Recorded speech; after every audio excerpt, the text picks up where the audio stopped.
And we are here with the Paarl Gim fixture between Stellenberg, first fixture in the Pool C here at Hugenote High School in Wellington. Premier Interschools under 17 sevens competition. Best of the best here in the Cape. Currently the score is 7-all. Paarl Gim with possession in the scrum.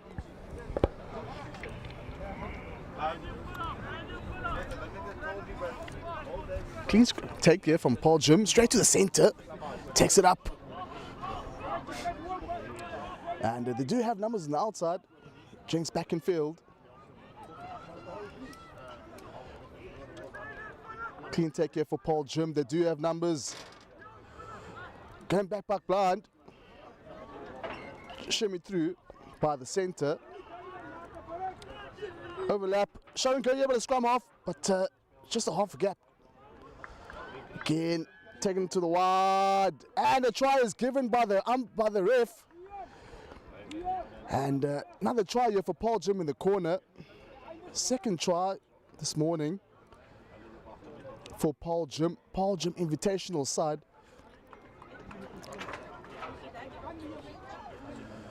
Stellenberg started very strong here, and let's just look at the conversion.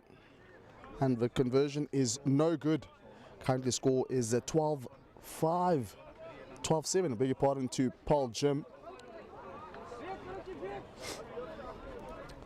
Restart will be taken by Paarl Gim. And a short restart. And contested in the air, but Stellenberg have position of the ball, good clean. Takes two attackers here from Stellenberg, grab it through. But not long enough for Paarl Gim, still has possession of the ball. Jinx on the outside. Penalty is the call from the ref. Tackled without the ball.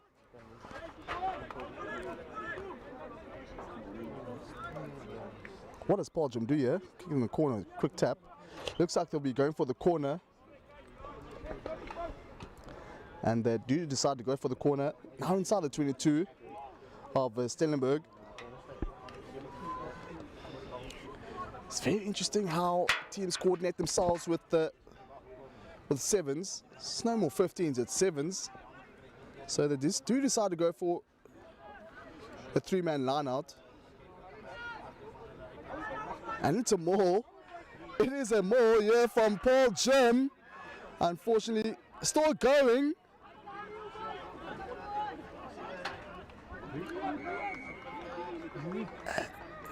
Looks like it's a penalty for Stellenberg. Quick tap here from Stellenberg.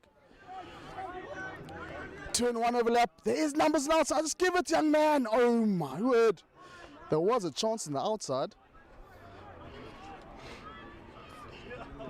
Now straight to the winger. It looks like it's ball went a bit forward here.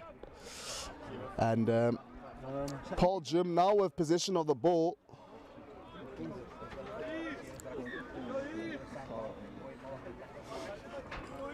They're in a very good position here to score another try.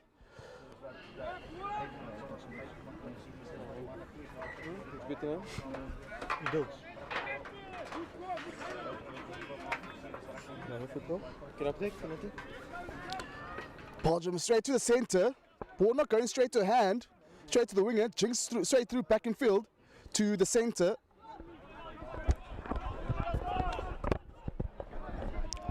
They got plenty of space on the outside here for Paarl Gim. Just draw. Don't put tension, that's fine. Great tackle by Stellenberg. Oh my word, another knock on here. But advantage is a call by the ref. Come back for the knock on advantage.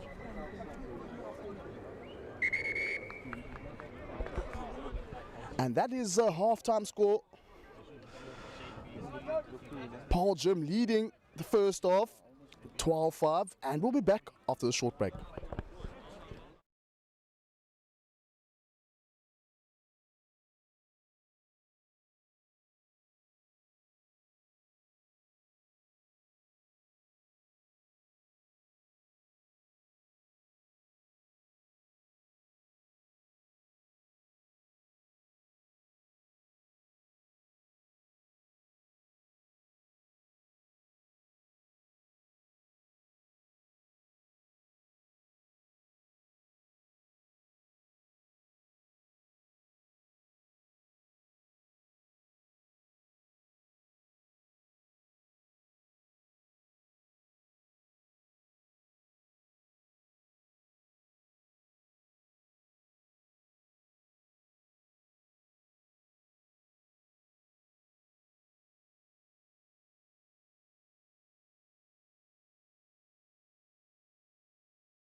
And we are back with the second half of this Pool C encounter, first game of the morning between Paarl Gim Invitational and Stellenberg. Stellenberg are down 12-7 and they'll be kicking from right to left.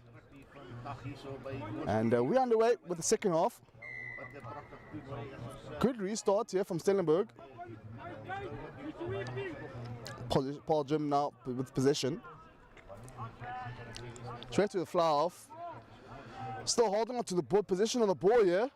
And it's knocked on. Young man, just give the ball on the outside.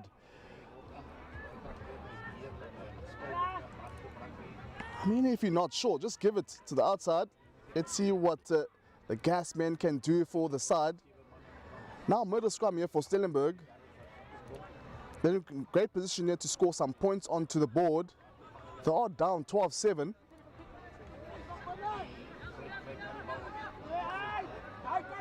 Big shove here from Paarl Gim. They go blind. Goose outside. Takes 2 men to take him down. Good clean here from Stellenberg. Start position on the board. Jinx back in field. Fighting in contact. And another knock on. So many handling errors for both sides. We saw in the first half. It is the first game of the morning. On my drive here to Wellington, it's just dew everywhere. Wet conditions. Of course, it will start to dry up later on in the day as the day goes on. Paarl Gim now position on the ball, steady scrum. Penalty here for Stellenberg. Don't really see too many penalties from the scrums, especially in sevens. Tap and go here from Stellenberg. Go in midfield. They look to take it wide, but great tackle here from Paarl Gim. And a lot of pressure here, Stellenberg at the moment. Just going backwards here. No momentum whatsoever. There is no super here for Paarl Gim. If Stellenberg can just identify the space. Great counter shove here from Paarl Gim. And now they have position of ball again. Of course, it is rotating subs. And now we see the bomb squad, of course. 3 players from Paarl Gim coming in now. Looks like it is the forwards. 3 forwards on, 3 forwards off. Unfortunately, we don't have a team sheet for Stellenberg, but we do have it here for Paarl Gim. Paarl Gim straight to the center, back, reverse, half line break. Great counter here from Stellenberg, penalty for Stellenberg, and quick tap taken. So hold on to the ball. Player there is very deep. Goose outside, and unfortunately not able to beat the first defender. Oh, another knock on. Eventually starts to become frustrating here for the players and the coach as well. Just hands on heads here for Stellenberg. I think for them it's just very important that they keep to the basics, especially in the first game, trying to feel each other out in all these teams. Of course, this is the Premier Interschools under 17 sevens competition here at Hugenote High School in Wellington. Paarl Gim with position. Grab it through. And now it's a chase between the wingers for Paarl Gim and Stellenberg. And Stellenberg can out of position on the ball. And great chase there from Paarl Gim. Of course, Stellenberg aren't playing without a sweeper. So probably that was the best decision here for Paarl Gim. Again, we see some more subs here for Paarl Gim. Rotating subs.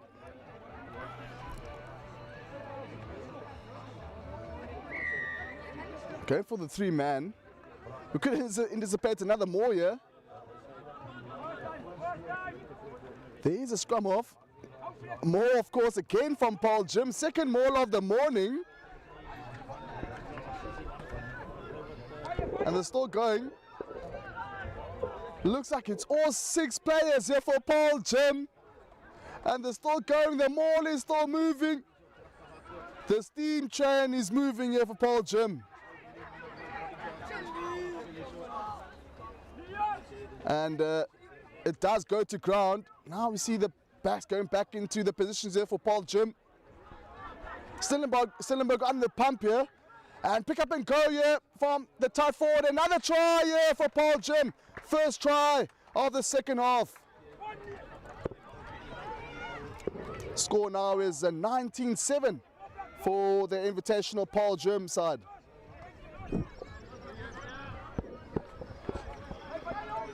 Some great innovation from Paarl Gim.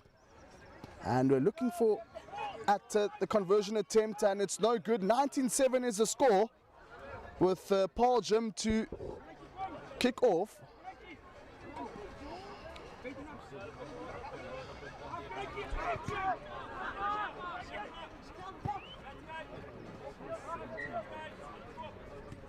(17-7) is the score. It looks like there was a bit of confusion here. It's not 15s, guys. Come on, get with the program.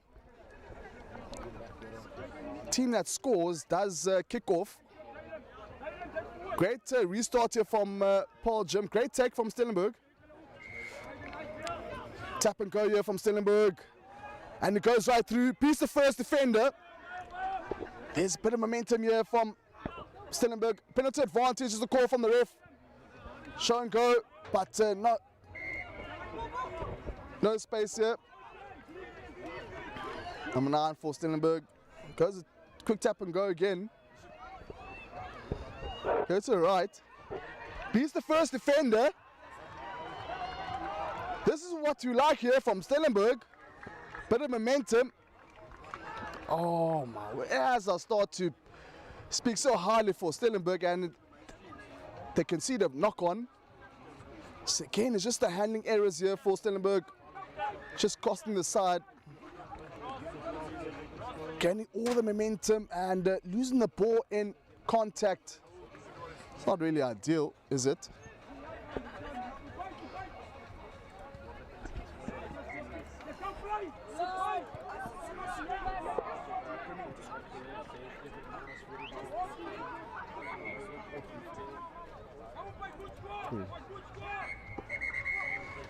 And that is the game, first game of the morning here on the C field.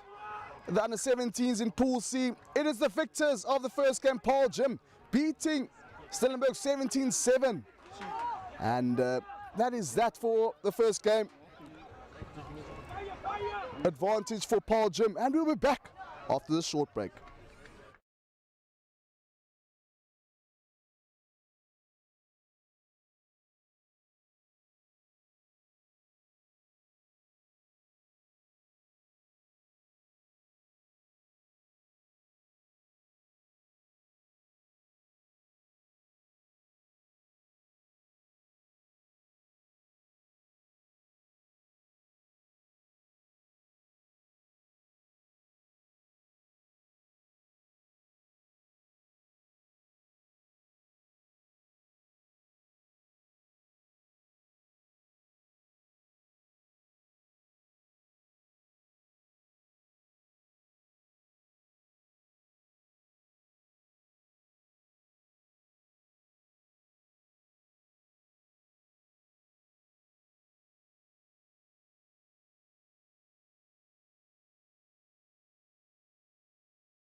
Looks like it is Boland up against Montagu.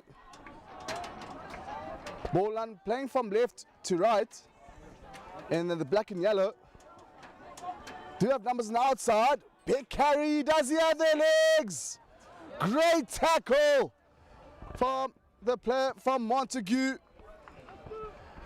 Kick deep. Back in field. Boland still with possession of the ball. They do have numbers on the right hand side. Given outside. Now it's the big man. But unfortunately with the chop tackle, Boland with a bit of momentum here.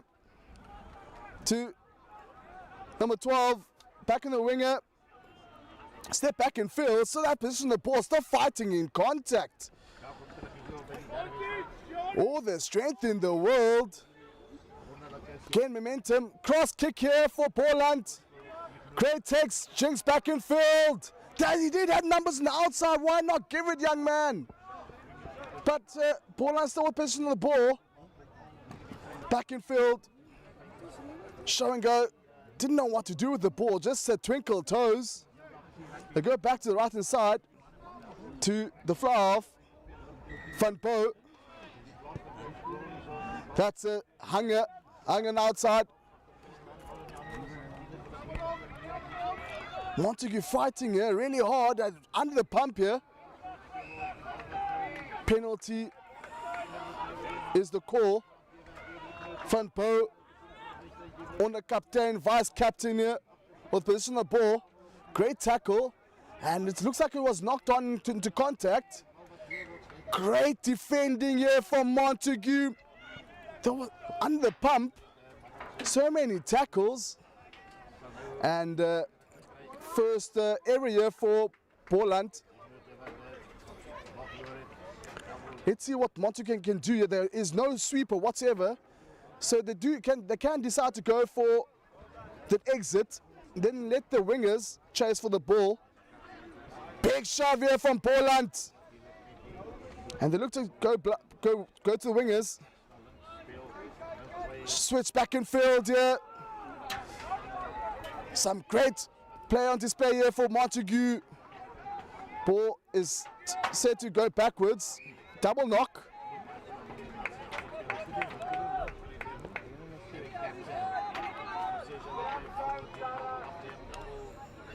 Some attractive rugby on display from both sides. Montagu don't really have some big individuals, but they do have some diminutive figures.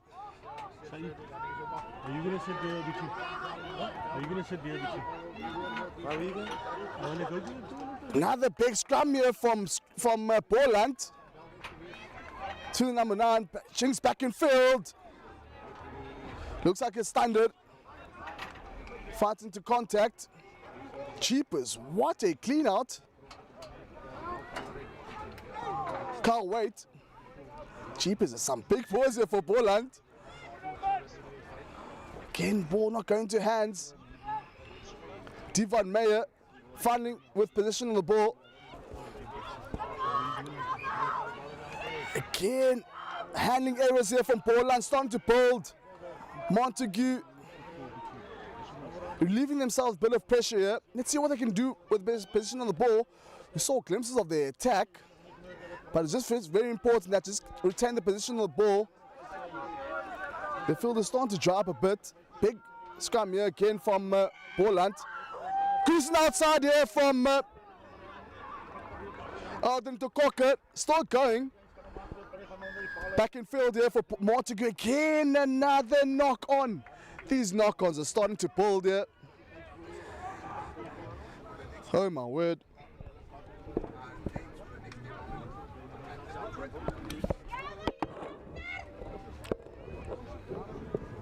Boland with position in the scrum. First put in the scrum here for Boland. Couldn't anticipate another big shove here from Boland. There we go, and they still have position of the ball. Massive switch here. Chicken wing pass on the outside. And he gives that to Carl Waite. Man, oh man, some great innovation from the Boland backline. From Stander. Chicken wing pass to Devon Meyer and Carl Waite. Finish it off in the corner. First score here for Boland.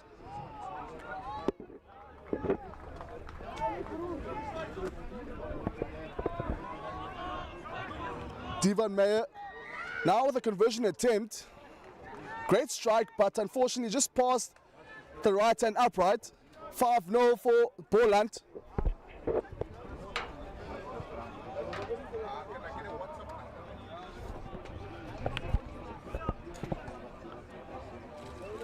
Great restart here. The ball was out, but we'll still play on. Great take then from Versace. Keeps it back in field. Lamprecht to Van Bo. Gives it the outside to the impressive Stander. Stander still going! And he scores in the corner. Slides through like a DM on Instagram. And that's the second try there for Boland, scored by Stander. Had a bit of work to do on the outside, had to beat two defenders, and started diving on the 5-meter line and slid right through to the corner. And with the conversion to come, and another conversion attempt missed. Now the score is 10-0 to Boland.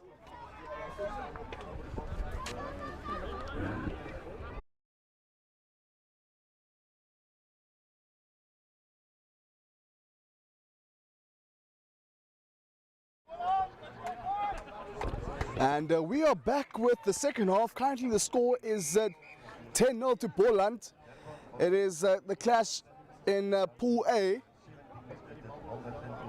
for the Premier Interschools under 17s here in Hugenote High School in Wellington. What a glorious day to play some running rugby. And it will be Montagu playing from left to right when we'll be kicking off. Let's see what Montagu can do with possession of the ball. They need some possession. Boland, just give them opportunity. We want to see some action here from Montagu.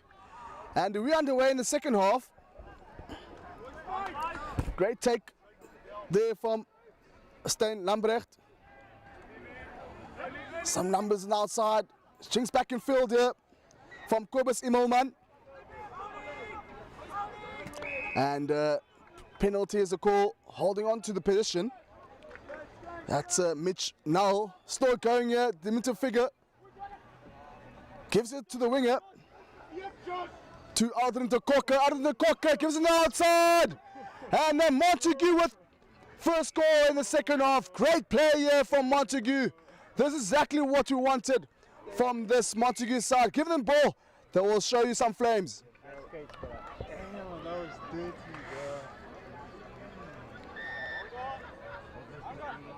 Scored there from Mitch Null, and unfortunately conversion is not successful. 10-5.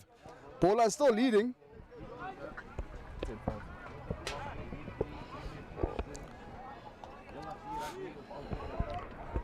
Montagu again with the restart, and they do go deep. No call here from Boland. Rookie error, schoolboy rugby error, but they still position the ball. Grab it through and a big chase. Here from Caleb Surratt, cruising outside, still going, still on his feet. Great play here from the sweeper from Montagu. And a kick through. Let's see the legs here. Big chase from the big man.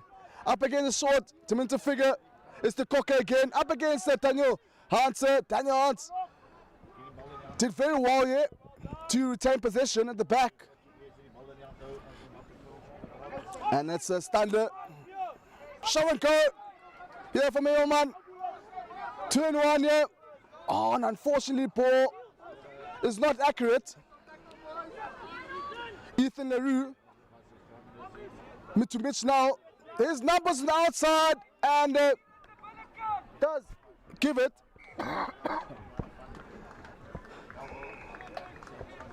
And the second try here for Montagu. To be fair to say, it's just a game of two halves here. Boland with advantage in the first half. Montagu coming back here. 10-all is the scores. Looks like Montagu have more position now in the second half. and capitalizing on all the mistakes from Boland. And the conversion is not successful again. 10-all is the score. Montagu with the comeback.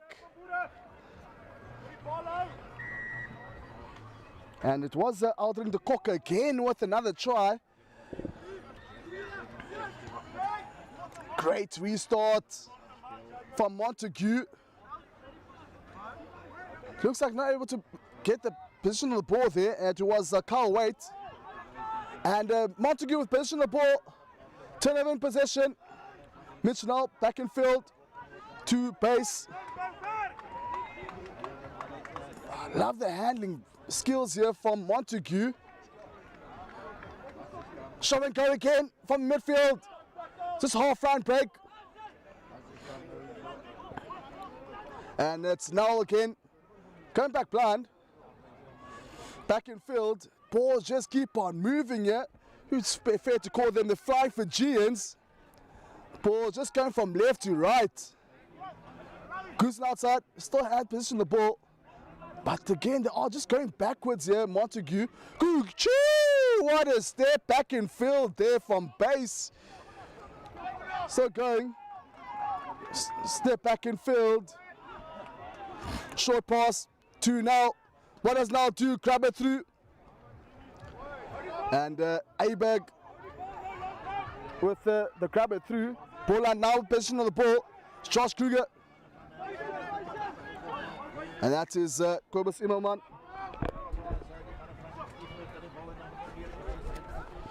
Boland now position of the ball. Chip kick through. And still gets position of the ball. Unfortunately, goes straight to ground. Great effort there from number 10. Van Bo. Now Montagu still position of the ball. Holding. Penalty. Turnover. Boland's very lucky there to get away with murder. Should see another sub here for Boland. Man, oh man, this Montagu side just playing from left to right, just keeping the ball alive. And now it's Boland in this position of the ball inside their own 22. Gee, what a tackle!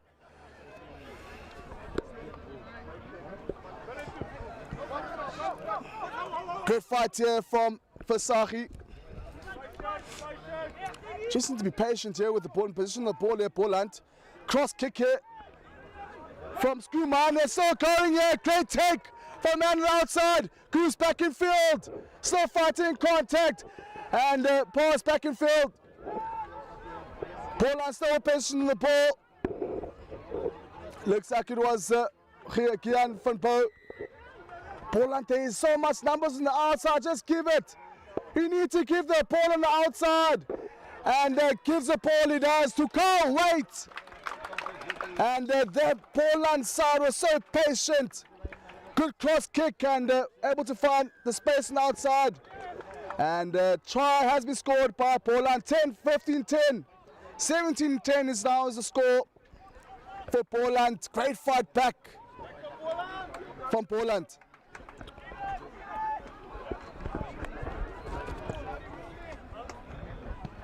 Let's see if Montagu can respond here.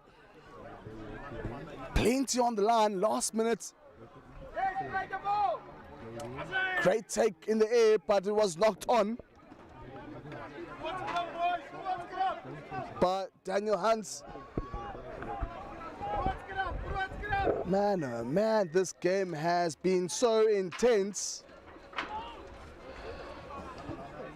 David versus Goliath. Big boys here from Boland up against the small diminutive figures of Montagu. Again, another big scrum here from Boland. Knocked the ball in the position of the ball. And double knock. Looks like there's one last player for this game. On this Pool A fixture between Boland and Montagu. Montagu needs to score here. Finally, they're able to retain position of the ball in the scrum.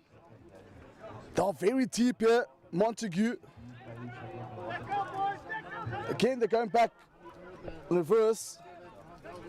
2-1 overlap on the right hand side. Switch back and field for Montagu. That's keeping the ball alive at the moment.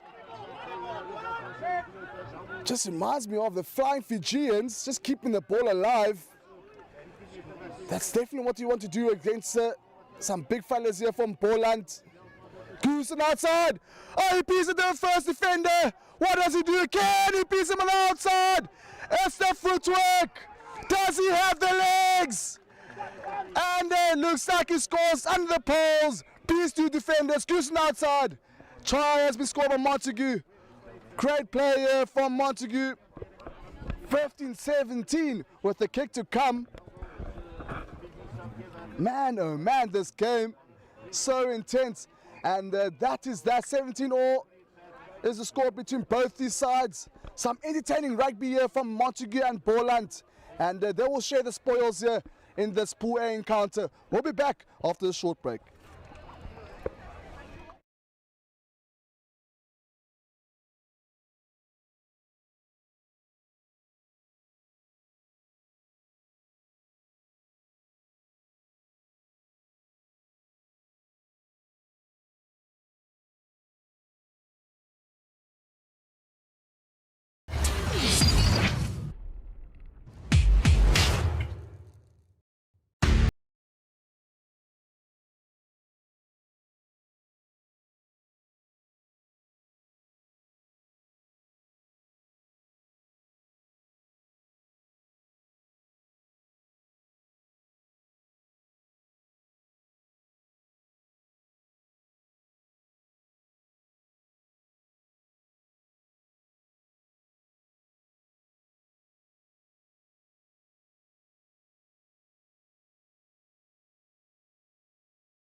And we are back with another Pool A encounter between Milnerton and 17s up against Zimbabwe and the 17s. Second game in this Pool A game. Milnerton playing from right to left with kicking off. Deep restart here from Milnerton. Zimbabwe letting the ball bounce straight down the throat of the sweeper. Looks like it was Gregory Chibangu. Goosen outside, set back in field. That was Eugene Slabbert. Short pass, and unfortunately that ball not going straight to hands. What's happening by you? The wire is by the So fighting in contact.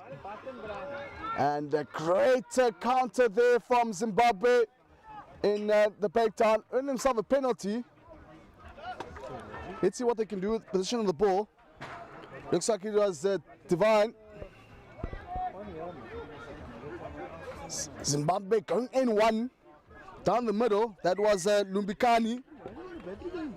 Passing outside, not able to retain position of the ball. Ball not going straight to hands. Goosen outside, set back in field. Great tackle. Luke Fodler, unfortunately, doesn't have the legs there to go on the outside of the Zimbabwean defender.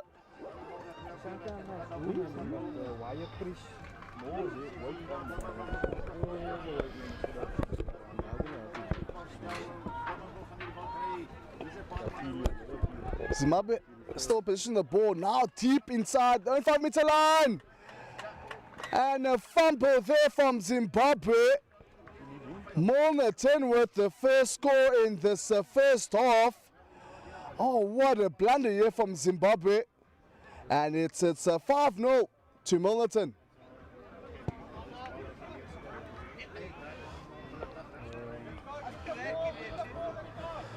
Conversion is no good. 5-0 for Montagu.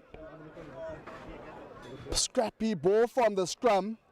And Super having to gather the ball on your own 5-meter line. Not able to gather that one fully with the fumble. And Montagu capitalizing with the first score in this first half. Short restart. Doesn't go 10.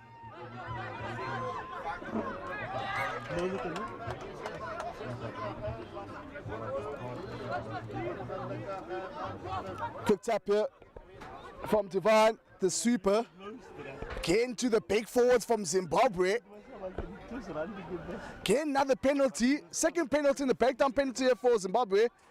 They need to do something here. Showing and going again. There from Mufare.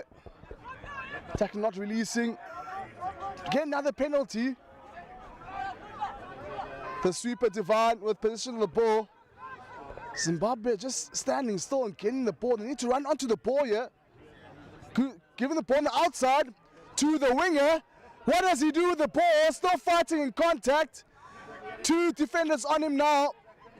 Now he's taken to ground. Again another penalty. Need to give Rev, surely he has to. It was about time that Montagu get a yellow card. Looks like it's not a yellow card. It's play on. There's numbers on the outside, straight down to Mufare. Mufare with against a small figure, and Mufare scores in the corner.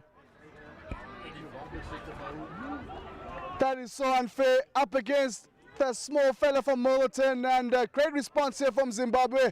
Mufare with the try. Scores now 5-0 between Zimbabwe and Milnerton. And the conversion is missed. Great fight back from this Zimbabwe side.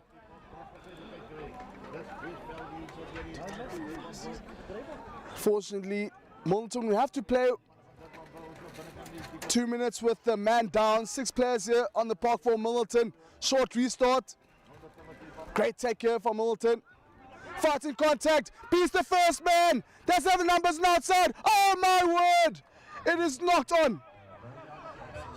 He had an opportunity there to score a try, but unfortunately not to be it. Zimbabwe now deep inside their own half. Again, it's that sweeper here for Zimbabwe fighting to contact. They do have numbers here, Zimbabwe. Again, another knock on. Oh my word, so many knock-ons from both sides. Milnerton did have an opportunity to the outside with a winger to score the try, but unfortunately not to be. Just knock-on after knock-on from both sides. Now with the Milnerton have position on the ball, they do have a player down.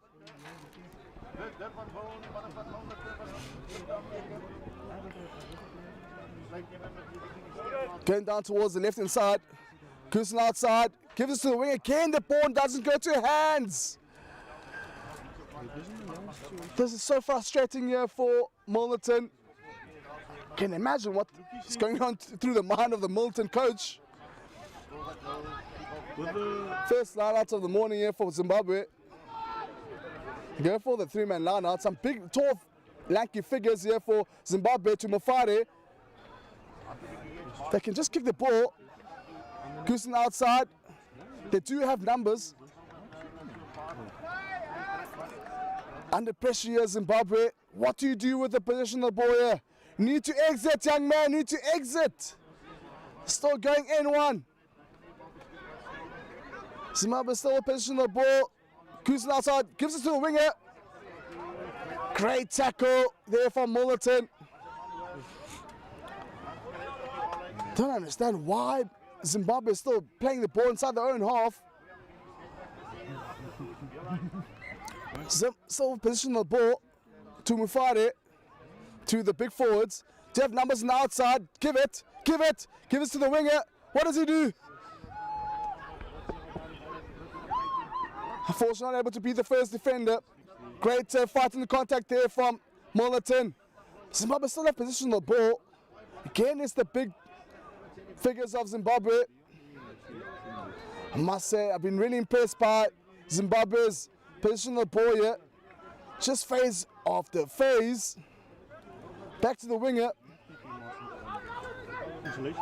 Fortunately, that ball is knocked on. And that's the end of the first half. Scores are even, Stevens, 5-all between Milnerton and Zimbabwe. And we'll be back after this short break.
And we are back with the second half. Scores are even, Stevens, 5-0 with Zimbabwe to kick off. Play from right to left. And great tap back here from Zimbabwe. Some tall timber here. Mufare, the sweeper from Zimbabwe. Mufare again. Zimbabwe, some big fellas here from Zimbabwe. Still in position on the ball. Been really impressed from them in this first half. Straight to the winger, to Solomon. And they do go blind. Show and go here from Mufare. Still fighting contact. Eat that.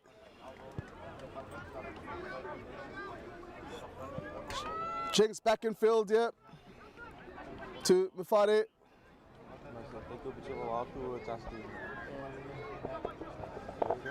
Penalty here for Zimbabwe. We've been seeing so many penalties in the breakdown against the Milnerton here. Still fighting to contact, nearly beating the second defender. And they kept going back blind. Chase back in field. Zimbabwe still have position the ball inside the 22 of Milnerton. What does he do? Step back in field. Goosen outside. Beats the first defender. Milnerton under a lot of pressure here at the moment. To Friday. To Divine. Mutiwa. Held up in contact, Mutiwa. And Milnerton now with position the ball. They're under a lot of pressure and were able to gather that one, holding up Mutiwa in contact. And we see a few subs here from Zimbabwe and one from Milnerton. I've really enjoyed There's interlinking play here from Zimbabwe, just keeping the ball alive. We saw in the previous game as well. From Montagu, just keeping the ball alive. Man, oh man, some great rugby on display. Under 17s, Premier Interschools, under 17 combination here. Hugenote High School in Wellington. The best of the Cape, including our African brothers, Zimbabwe. Milnerton now position the ball. They do go for the exit. Big chase here from the right winger. And unfortunately, just the pass of the ball are very unpredictable. That is Panache with a bit of panache. Set back in field, number 10. And still a position the boy of Zimbabwe. That is Sean. Sean the scrum cap. Do go back on the shorter side. Goose on the outside. Does he have the legs? What a step on the outside from Blessing. And Zimbabwe opens the scoring here in the second half. And the score is now 10-5 for Zimbabwe. Blessing saw a lot of space on the outside. Used his left foot. Stepping off his left foot on the outside. With plenty of gas to burn. And scoring that try under the poles. Now the score is 12-5 to Zimbabwe.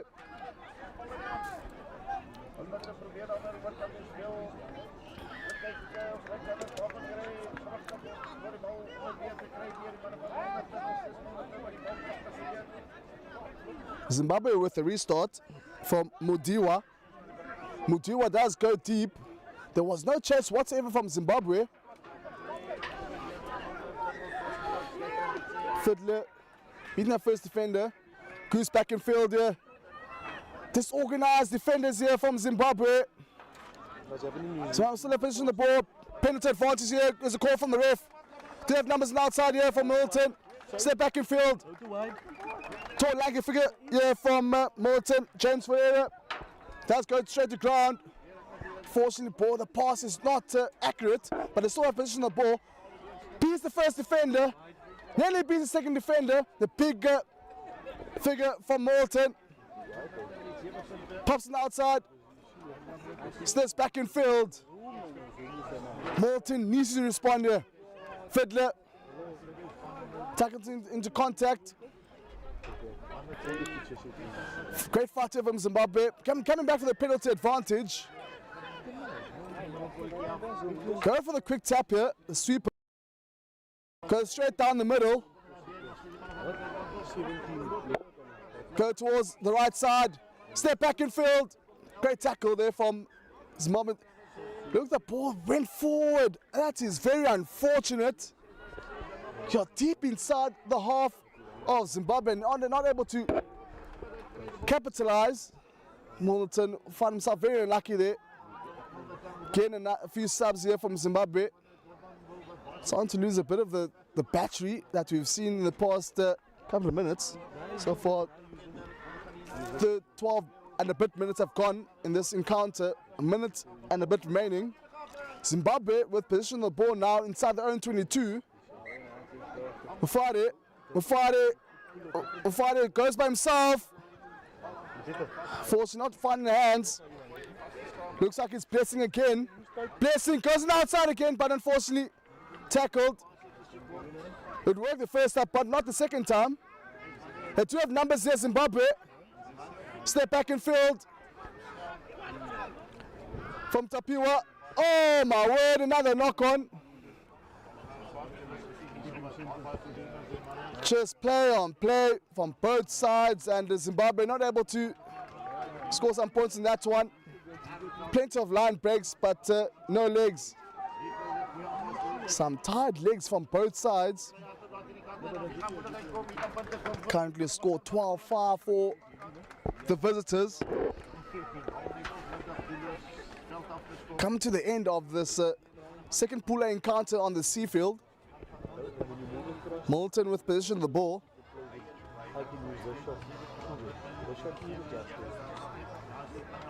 Clean take, but looks like it's a penalty. Offside is a call from the ref. Quick tap. from the sweeper. Still going, still fighting to contact. And it's a big forwards again. Goes down N1. Steamrolls the first defender. They do have numbers on the right hand side. What do you do? B's the first. Oh my word. Get out of my way, son. And he pops on the outside. Does he have the legs? And he does. Scores. Hasn't put the ball down yet. Great effort from the Milnerton attacker. The winger identifying that there's not time left and holds on to the ball.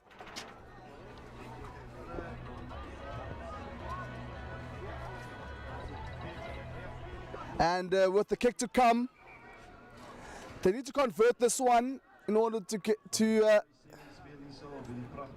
make it 12-all. Very important kick here from Milnerton. And the kick is good. And that important kick shares the spoils again in the Seafield. Zimbabwe up against Milnerton, and they will share the spoils. 12-all in the second Pool A encounter. And that is that from this Pool A game between Zimbabwe and Milnerton.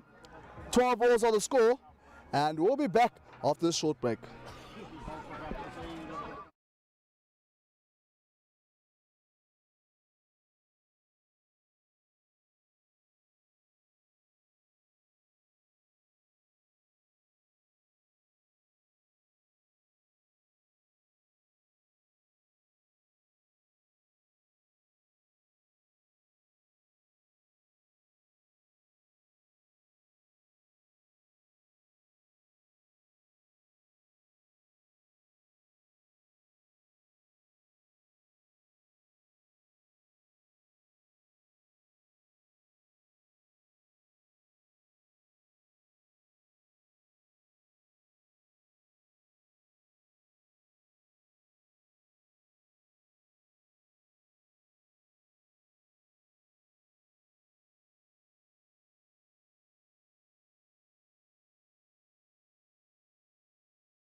here for this Pool D encounter between Porterville and JSA Foundation. Foundation playing from right to left, and Porterville left to right. Porterville in the maroon colours,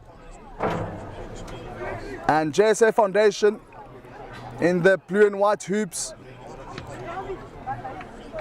Yet to see Porterville, JSA Foundation losing that first game, so plenty to play for here in this encounter for both these sides.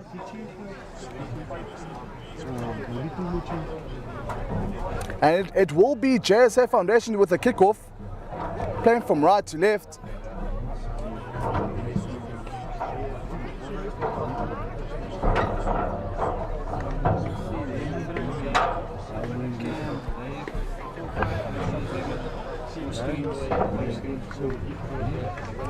Just a few seconds remaining now to start this game. The game is of course scheduled for 11 o'clock. We've seen plenty of rugby on display by these under-17s, Premier Interschools, under-17 sevens combination here at the Hugenote High School. The best of Cape Town has to offer here.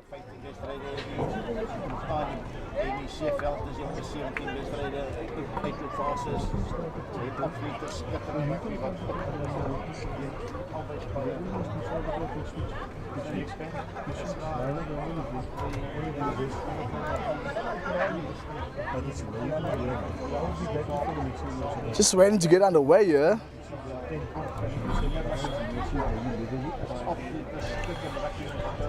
And it is 11 o'clock and we should get underway shortly.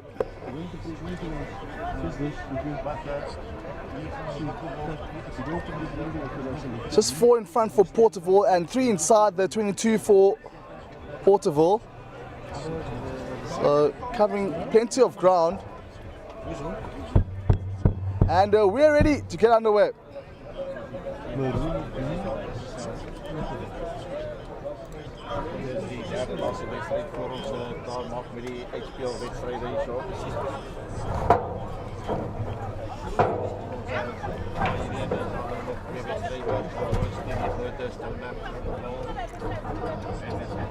And finally, we are ready to get proceeding underway.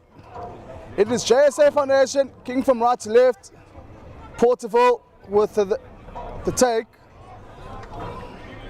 Unfortunately, we're looking to going blind, but unfortunately the ball was stuck inside that ruck. And it is JSA Foundation now in a good position to get some points onto the board. We didn't see much of them in that first game from JSA Foundation. Hopefully we can see some skills here from this young under-17 outfit from JSA Foundation. Porterville winning the ball in the scrum, tight head. They have numbers on the outside, drinks through, goes by himself. You know what they say, these players that wear scrum caps, they're so good. You see the likes of Ches and Colby, Curtly Orange with these scrum caps. You know exactly what's going to happen. And a try has been scored. Just backed himself, the young man from Porterville, number 12, Carl Ube, with the first score here between Porterville and JSA Foundation with the kick to come. And the kick is good. Just coming off the right inside portion of the right and upright, and it is converted. Calmed himself very lucky there, Jube. 7-0 is the score. Porterville now with the kickoff.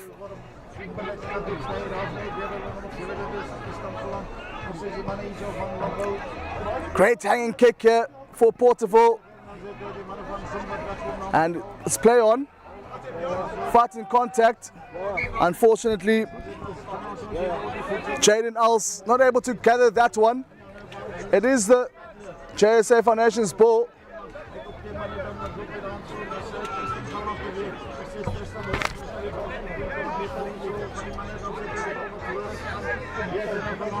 There's like Junaid Jacobs. Unfortunately, Junaid Jacobs not able to find his jumper. Porterville again with possession of the ball. Let's see what they can do here. Again, they go back blind. Showing going here. And he goes right through. What a try. Well, yet to score. Just waiting for defenders for JSA Foundation. And it is Clyde Dars here for Porterville. The magician here for Porterville. Pretending like he's in a pass on the outside, but goes right through like a hot knife through butter. And the score now is 14-0 for Porterville.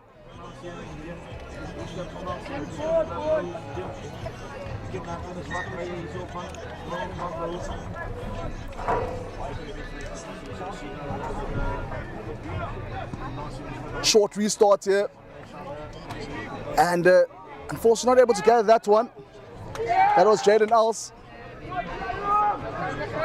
Damage switch pop on the outside. DSP was that call.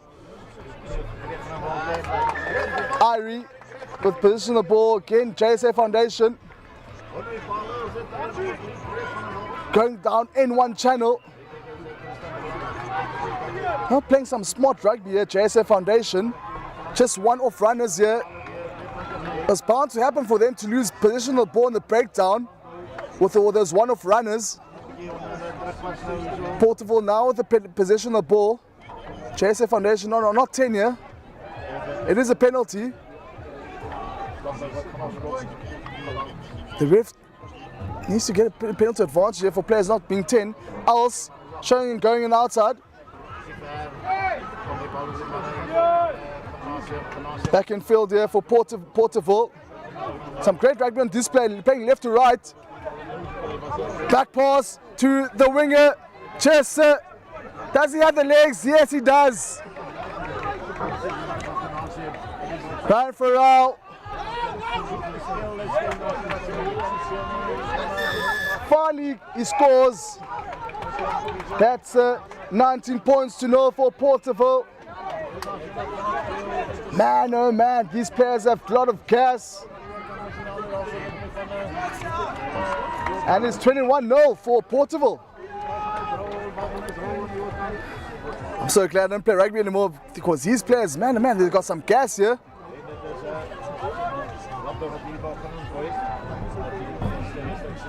That was Ryan Farrell for Porterville.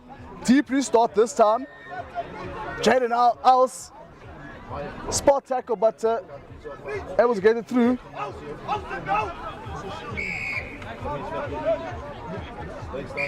Off his feet there, Jaden Els. JSA Foundation now with position of the ball. They do have numbers on the outside deep. Needs to pass here to Irie. Irie with the dreadlocks flaring in the air.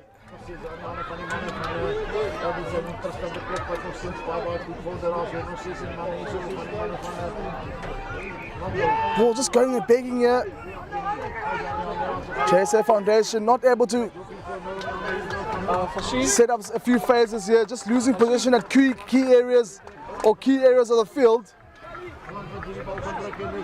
So many opportunities going and begging here for JSA Foundation.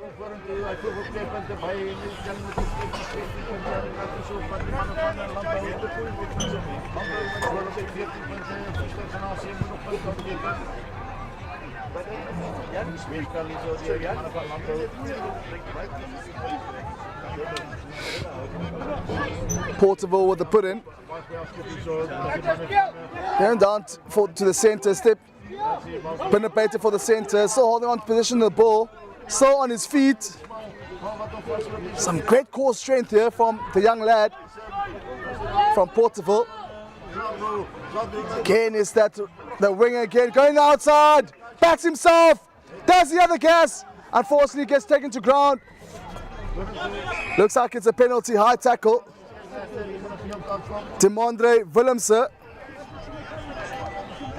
Got a few quick players here for Porterville. Player down here for JSA Foundation.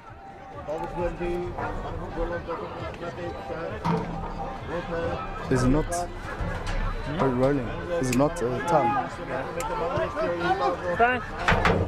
Is it not time? Not yet. Doesn't the time go? Does time stop?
Very good kick, very good kick off.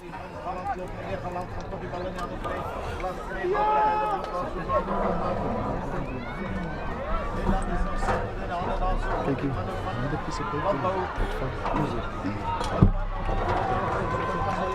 JSA Foundation able to retain possession of the ball, beating the second defender, and looks like it was offside. Porterville were offside.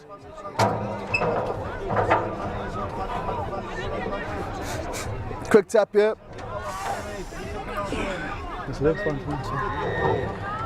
Straight through. Half line break here from JSA Foundation. Showing and going. Perhaps the player was offside there. But to play on is the call from the ref. Showing and going. Still got hands on the ball. Tap back. Perhaps maybe yellow card. shot. Penalty here for JSA Foundation.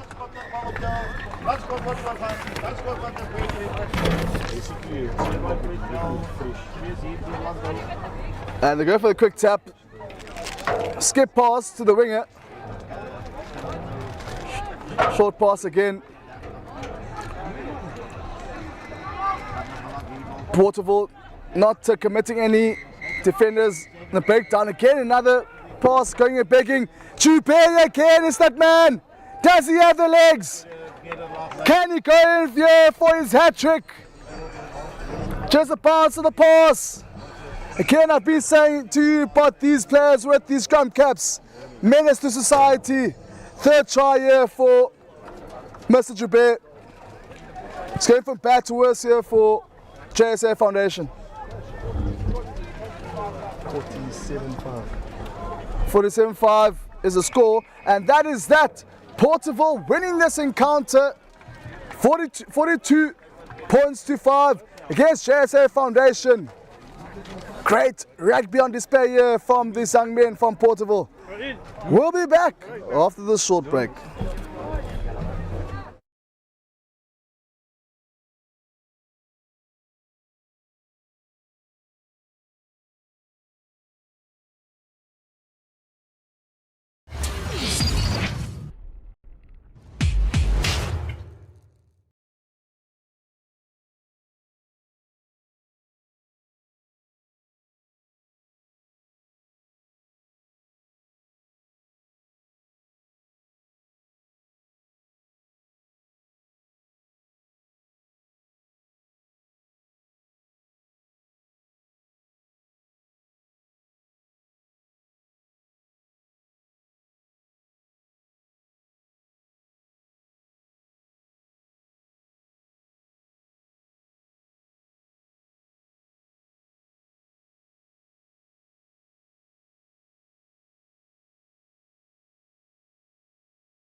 And it's Porus up against the Foundation. Great take from the men in the maroon machine. Fighting contact. Good start here from Porus on the 5-meter Foundation. Take it wide on the left hand side. LaRue right through, but unfortunately not able to penetrate the line of Foundation. Showing and going here. And unfortunately knocked on just before the line again. I did say to you about this white line fever. Seen plenty of those. Unfortunately, ball just knocked before the line. Or player just falling short of the line. Foundation count himself very lucky there. Could perhaps see a big counter shove here from Porus in the scrum. Some big boys there. I know what when you do this with the batting with me, when you show this, there's a picture of you. Foundation with the put in. I can square you. No contest from Porus. Plenty of space here from Foundation. Committing 2 defenders. Foundation. Porus winning the ball, position the ball. LaRue there. Quick tap. And they go towards the left hand side. Ref's just bringing them back now on the 5-meter line. LaRue goes wide. Early sub here for Porus. Foundation win the ball in contact. Foundation with a quick tap. Go towards the right hand side. Step back in field. Still fighting there. Still on his feet here. Looks like it was a high tackle. Thought it was out there for a minute, but again, not to be. But it is a high tackle. Foundation with possession of the ball now. Penalty. Quick tap.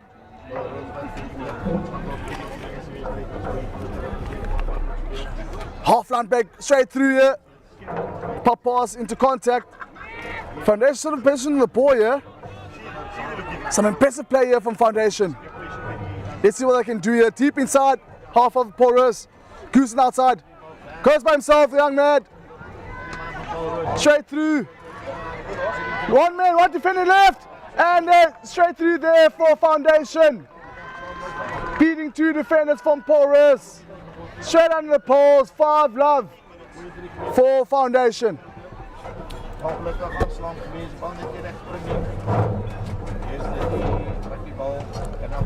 And that is 7 points for Foundation. Porus with a lot to do here.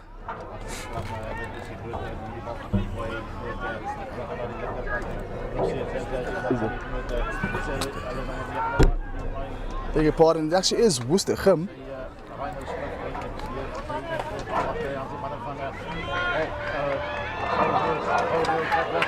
And Hugenote High is first points onto the board. Great take here from Porus.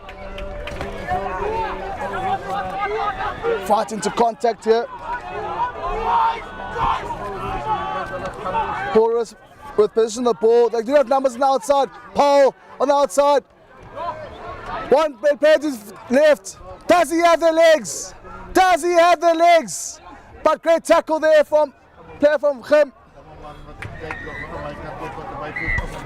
Fighting the contact. Porus still in position on the ball. They've got numbers on the left hand side. And they can just see the space. Step back in field. Jinx. Straight to ground here. Paarl again.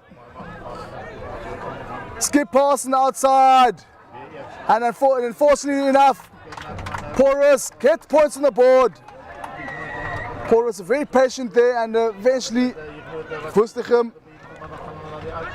the defense had to break, and Porus get points on the board.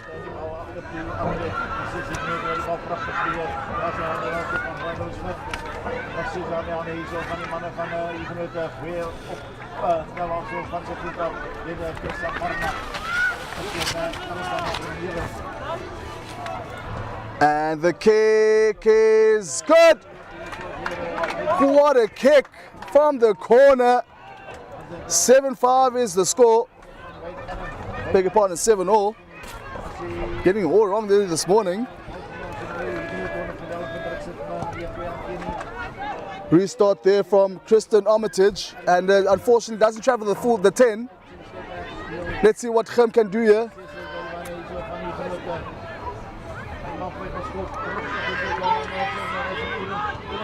Quick take here from Gim. Number 2, beating a couple of defenders here for Porus. That was Nick Brown. Step back in field. Been really impressed by this Hugenote High outfit. Up against some big fellas here from Porus. Playing with a lot of depth here. Brown again. Brown goes with that banana kick. Unfortunately doesn't find Legan Brooks. Found the player. Great hands here from Porus. Number 10 with a chase. Jared Brown. Jared Brown. Got some great hands there. Wouldn't be surprised if there's some cricket here from Porus. Hugenote High now with position of the ball, and knocked in contact there. But great play here from Porus. Great hands. Perhaps if someone out there can just tell me if Jared Brown perhaps plays cricket, because those hands are solid. Armitage now with position of the ball.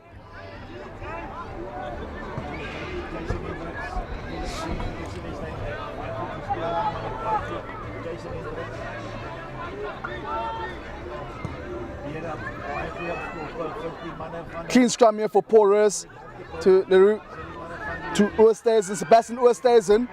Goes back against the grain of play.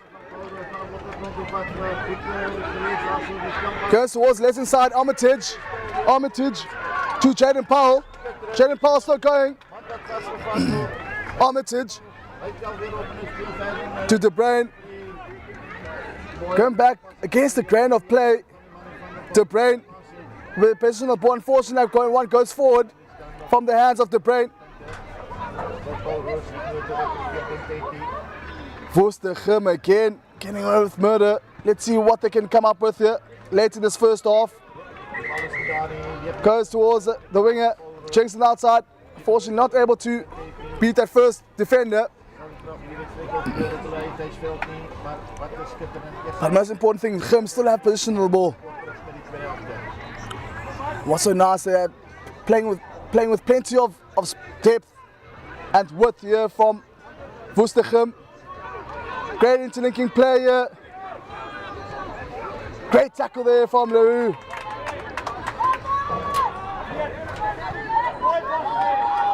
Still going here, Woestergem.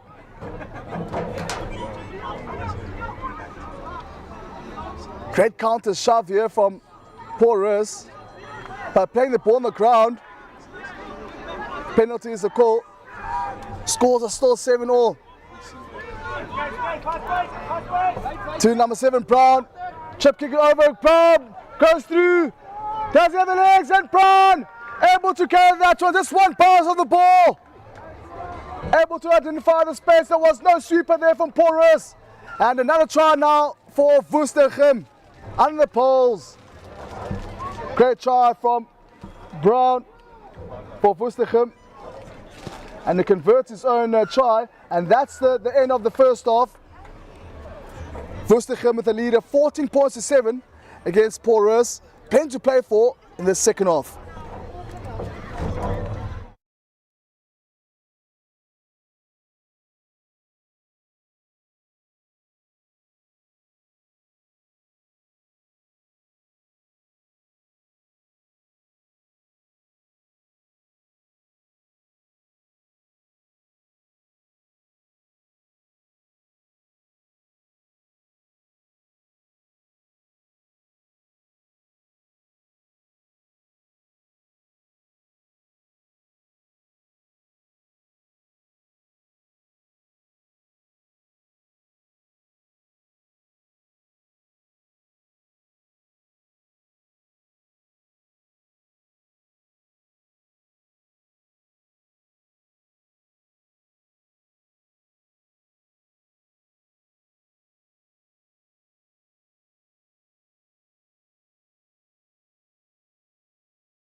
And we are ready to get underway with proceedings in the second half.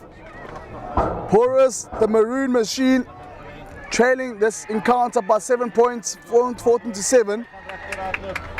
And it's just been Woestergem. Been really impressed by this outfit. Not really big in stature, but big in the heart. This blue outfit from Woester.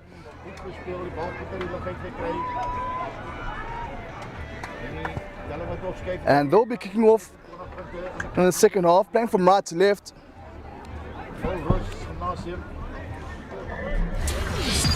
Legan Brooks with possession of the ball now. Again, Porus. No communication there, but they're lucky that the Woestergem players were just jumping the gun there.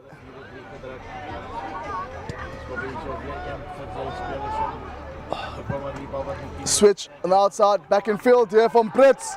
Presto going, couple defenders back in field. For Becker. Now goes to ground.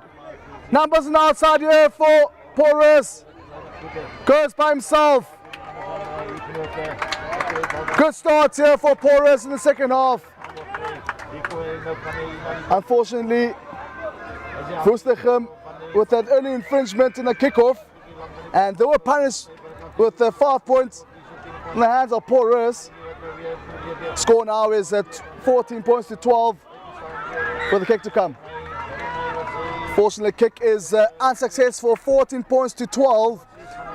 Gim still with a lead of 2 points.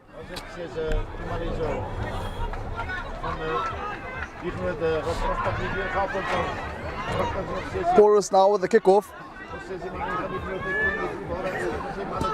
They're going for the deep kickoff. Mlanjeni now with possession of the ball. Goes by himself. Mlanjeni is held up but taken to ground. Now to chase through there from Matthew Fortain. Good fight here from Porus. Unfortunately, just a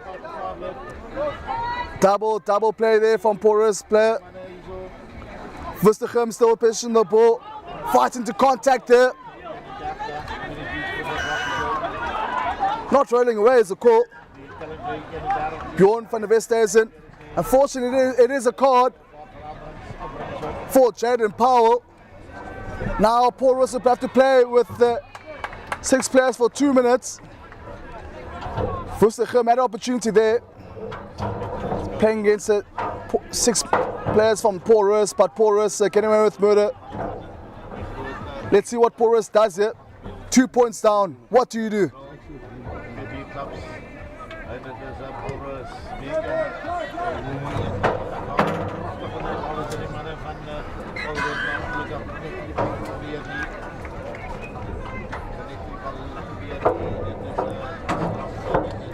Ball so retained here from Porus. Grab it through and a chase here from Porus. Does he have the legs? That's Riley Combrink with the pace on the ball. Riley Combrink still going! And a try has been scored by Riley Combrink. Yo, wasted! Riley Combrink tells his team, I will do by myself. Just give me the ball and grab it through and catches the ball. Fights a few defenders and scores in the corner. What a try there from Riley Combrink. And they decide to not go for that conversion attempt. Score now is 17 points to 14. Now Porus with the lead for the first time in this encounter. Still plenty of time to be played here, 3 minutes left. Good restart here from Paarl.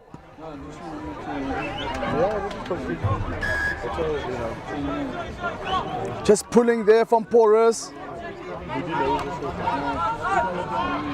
Brown right through to the number 10, Murray. De Bruin to the winger on the outside to number 4, 14. 14 still position the ball to Milnerton right through. 14 unable to carry that one. Goose on the outside. Some twinkle toes going here, deceiving the public. Back in field to 14. Chasing back through 14. Does he have the legs? Yes, he does. Under the poles goes 14. Dissecting that Porus defense. It is that man again, 14. Did mention these players wearing scrum caps, menace to society.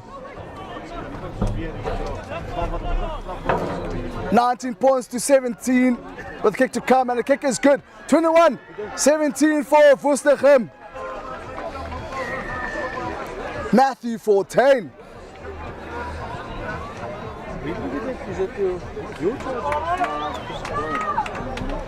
But is that the other one the same one?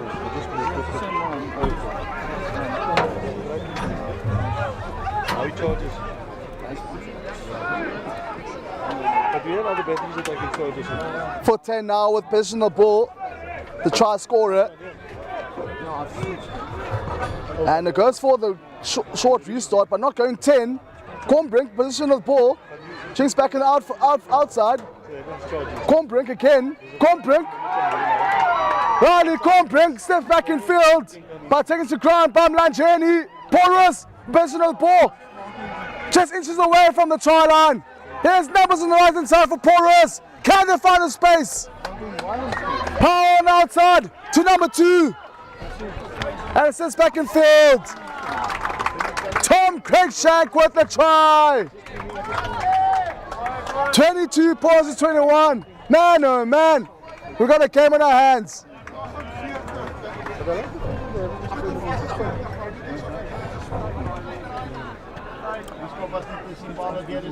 Combrink with the restart. And the kick is no good. Couple of seconds remaining of this encounter. Penalty to play for you. Gim, got an opportunity. Let's see what he can do. 22 points to 21. Porus leading by 1 point here. Deep restart here from Porus. Nanjani right through. Brown with the chicken wing pass. And Porus now possession of the ball. All you need to do is just kick the ball out. Porus fighting in contact. Just kick the ball out. You're in the lead by 1 point. And they kick out there too. And they win by 1 point. 22 points to 21.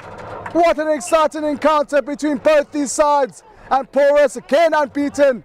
Winning by 1 point. 22 points to 21. Against a valiant effort from this Woester Gim side. That is that. And we'll be back after the short break.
On the ball, unfortunately knocked into contact, and it's straight down, and it's Brackenfell with the Hugenote. Baie P3 geweest hier zo deur die mannen van Boland Landbou. Dat die weg was, jammer die verkeerde knopje gedrukt en het is 7 punten elk. Paarl Gim 7, Boland Landbou 7. Skopje wat goed uitgewerkt heeft aan de kant van Boland Landbou. Montagu with the lead, Brackenfell with the put in. That's great shove here from Montagu, and unfortunately not able to gather that one, and it goes right through. He's the first defender here from Brackenfell. Plenty of space on the outside. Just a matter of time here for Brackenfell. Tackle ball and all from Montagu. Brackenfell now in a good position here. Genesis to capitalize. Ooh, that's a bit of a punch there on the field. The ref didn't see that. Some dirty play there from the Brackenfell player. It's very unfortunate the ref didn't see that.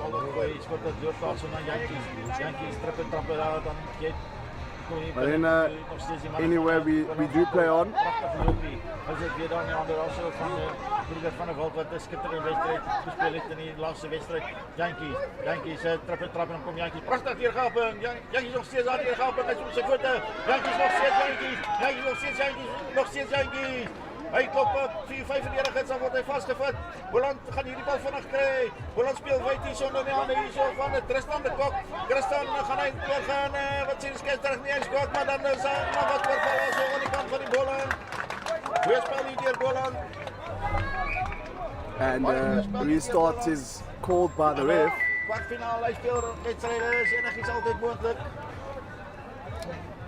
Just a bit unsettled there on the scrum from both sides. Don't eat it because Pearson is in a And free kick now is a call from the ref. Let's see what Montagu does in the ball here. Do decide to go for the quick tap. Drinks back in field. And they step in. Third one. Does have numbers now outside on. Unfortunately, it is not on. He's on his way. You said he's 10 minutes out. I'm pretty sure that those knock-ons do tend to drain the energy from both sides. Beat the first defender, beat the third and the second defender, beat the third defender, and then you pass the ball on the outside. Done all the hard work, and your teammate knocks the ball on. That must drain all the energy. But Brackenfell now positioning the ball from the scrum. They do go straight wide from the first position. Again, another knock. Now this time from Brackenfell. Now Montagu positioning the ball. A big dummy. And take down to the wing now. And scored. This game is getting out of hand here.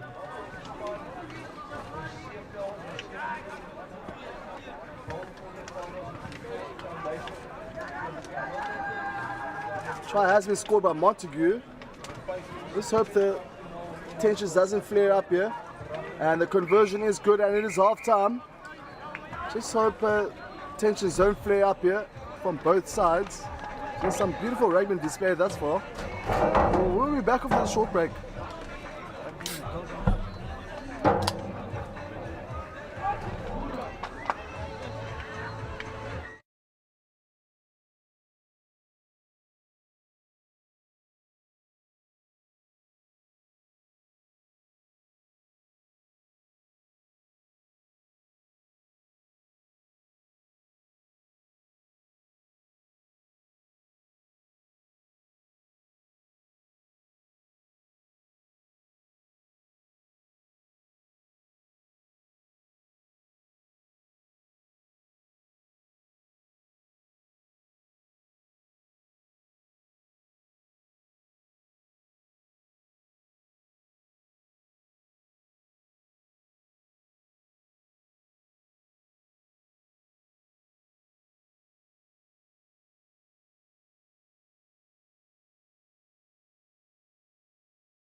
And we are back here with the second half.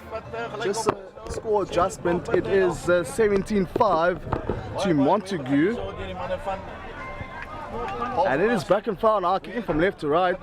All to play for here in the playoffs. Deep restart.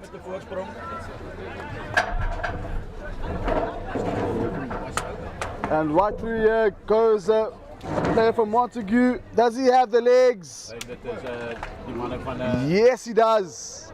Right under the poles.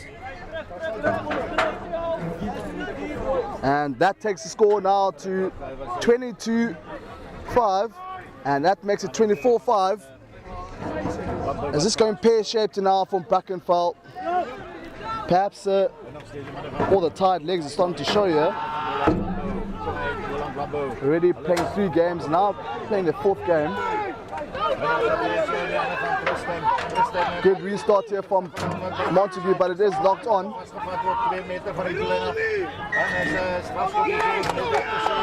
High tackle is a call by the ref.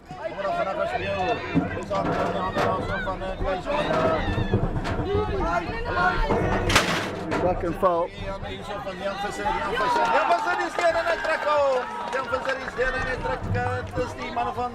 Plenty of players on the outside here for Brackenfell.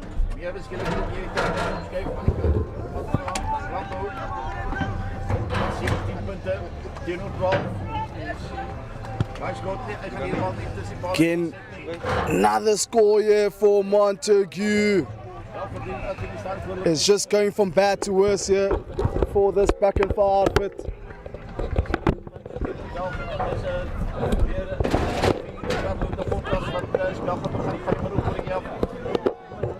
Just waiting for the conversion now.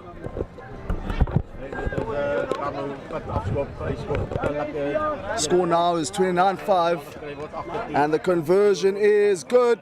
31-5 is now the score.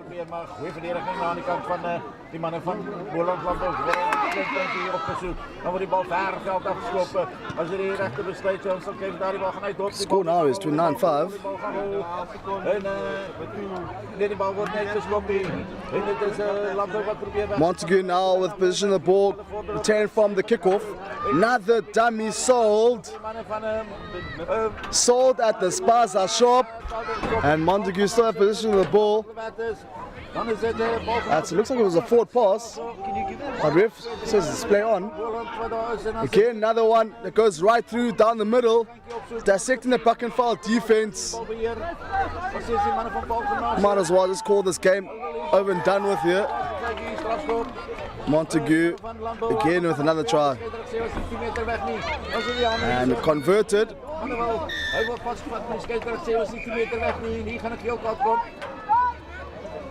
Hier gaat een geelkaart komen en een van die mannen van Balgymnasium. Ja, geelkaart wordt al geweest ook. Balgymnasium met een beetje hier in moeilijkheid is hier zo, strafschopje zo. Mannen van Boland Lando. Hallo ook voor met 17 punten, 10 Paarl. Boland Lando wat een paar veranderingen. Good kick-off here from Montagu and retained, position retained again. Looks like it was a falcon there for the Brackenfell defender. Straight to the face. Popped up again. There's a player on the outside. What does he do with the ball? Still playing with the, toying around with the defenders of Brackenfell. And the defender said, I've had enough of you. It's all going down here today, here in Hugenote High School in Wellington.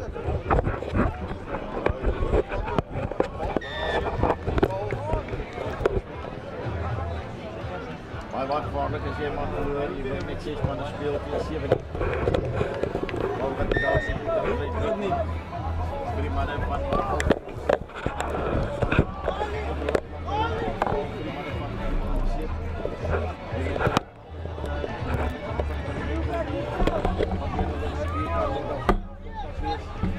Brackenfell still position the ball, tackler not releasing. And there's now turn 1, grab it through. Didn't see there was a need for that. There was a player on the outside, could have just given Play to the outside.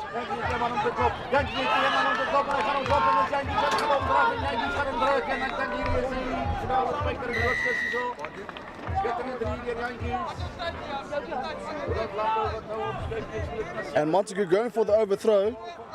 Bit of innovation here from this black and red outfit. Passing outside. Oh! Beaten!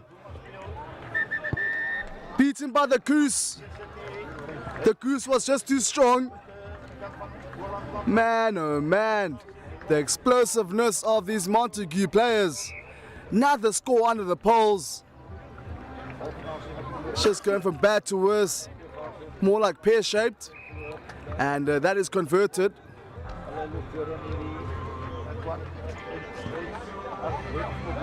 Just looking at that replay again. Player getting goose on the outside, beating two defenders. Unfortunately, the player just too quick on the outside. And restart again here from Montagu. Again, Montagu with getting in position on the ball. Again, the missed tackles are starting to add up now. And another try here for Montagu in the corner. This game must end already. This game has to end. And unfortunately, there's only 1 minute left of this encounter. If it was Brackenfell, I would ask the ref, can you please end the game? Score now is 48-5. Inching a bit close to the 50 mark.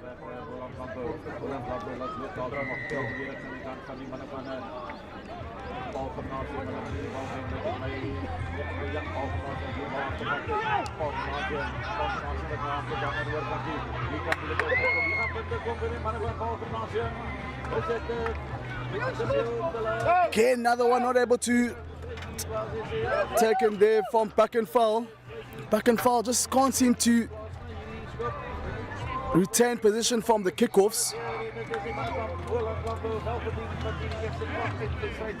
And just last movement here between both these sides. Let's see if Montagu just kicks the ball out into touch.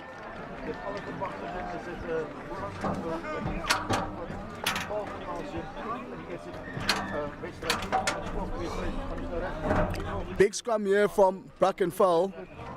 Short pass. And it goes right through. Does he have the legs? And yes, he does. And consolation try here for Brackenfell. But the game was already done. 2 minutes in from the second half. Score now is 48-10.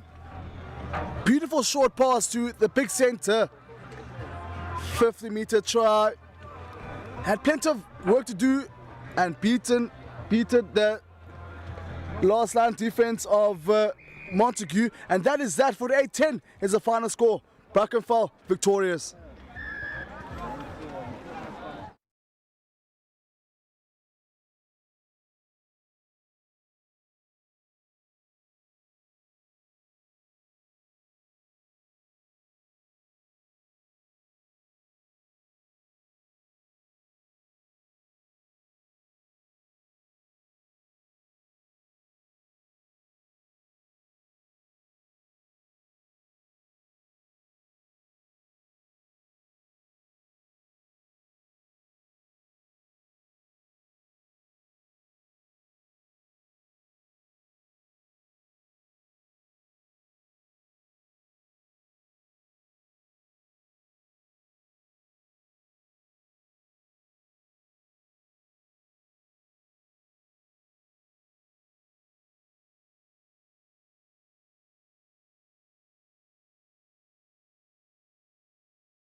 And the next game here is between Ford Foundation and Milnerton.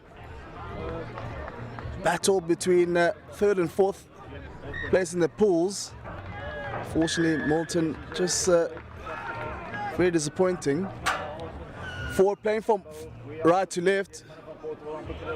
Milnerton with the take. Fiddler. There's numbers right through now as goes Fiddler. Chasing through the defense of Forward Foundation. And ankle tapped, taken to ground. Unfortunately, not able to find where the space is. Went the wrong direction here. It should have went right the first time. Possible pass on the top. And some plenty of gas to burn. And it looks to go under the poles. Yes, he does. First points here for Milnerton. 5-0.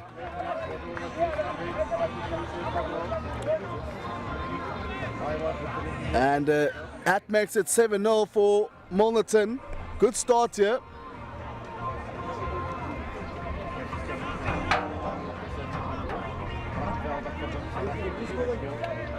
Just looking at that replay again. There was numbers on the outside, but plenty of gas to burn, especially in the first minute. And they managed to score under the poles. Great hanging kick there from the kicker. And Milnerton able to retain position from the kickoff. And they do go left hand side.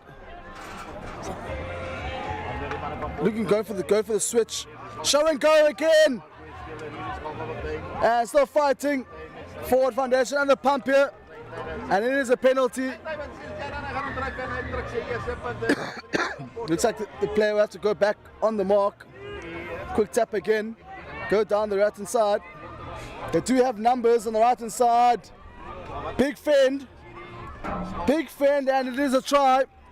Second try of this afternoon for Milnerton.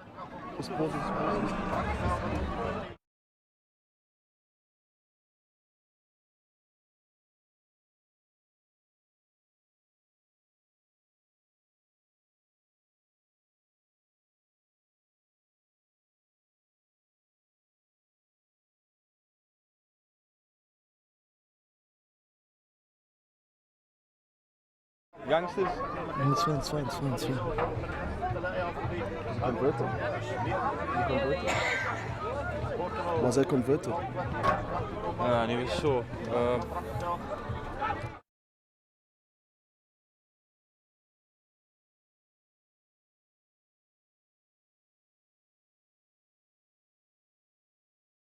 14-0. It was under the poles, yeah, it was converted.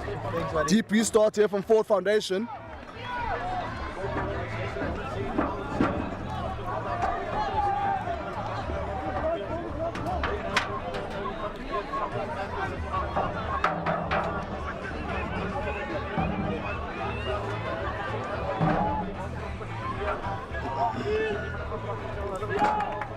And it is a penalty for Foundation.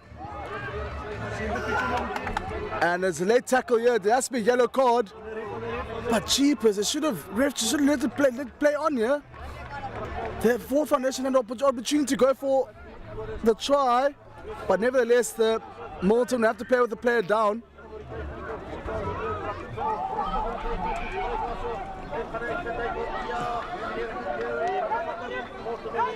Again, some off-the-ball stuff here from Milnerton.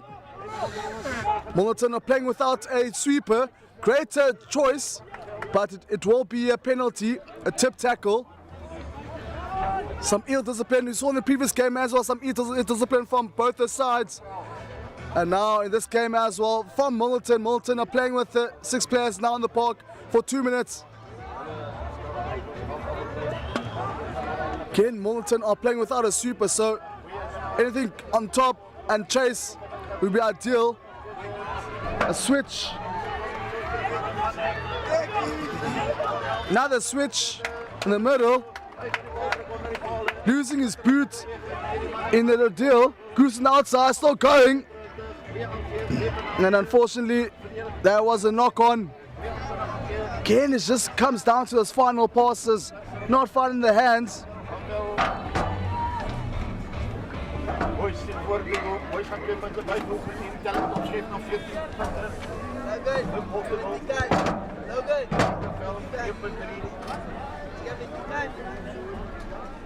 vir die manne van Porterville.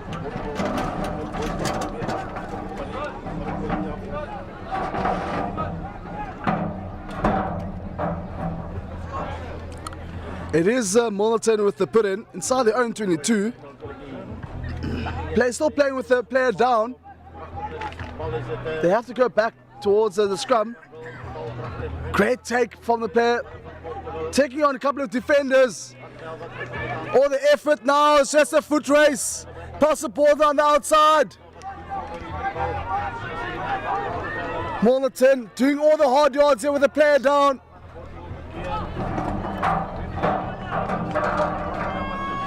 Pass on the outside, it comes off the foot though. Still playing on, fighting in contact with that leg drive. And there's a penalty advantage from the ref. Showing and going again. But equally met by the defense of Milnerton. It looks like it will be a yellow card now for Ford Foundation. Now it's a turn of Ford Foundation to play with 6 men on the park. And as I said, that mentioned player down for Ford Foundation. Milnerton now have 7 players in the park, and on top of that, they score a try. So good effort here from Milnerton inside their own half and able to capitalize with the player down, getting points on the board, proving to be very crucial here at the moment. And that is missed. And that's the end of the first half. And we'll be back after this short break.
And we are back here with the second half encounter between Milnerton and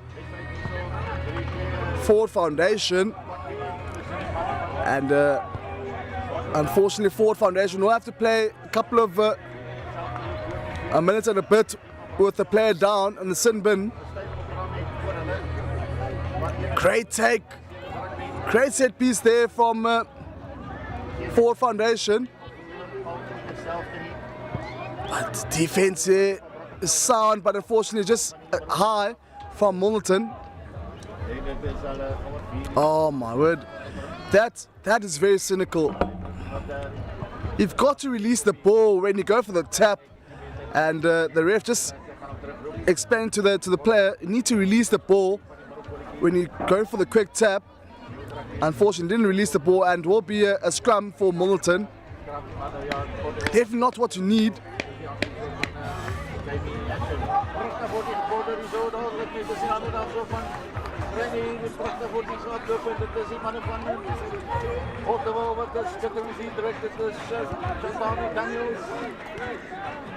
Milnerton straight down to the center, to the winger now. Goes on the outside with a light fend. Unfortunately, equally met by the defense of Ford Foundation.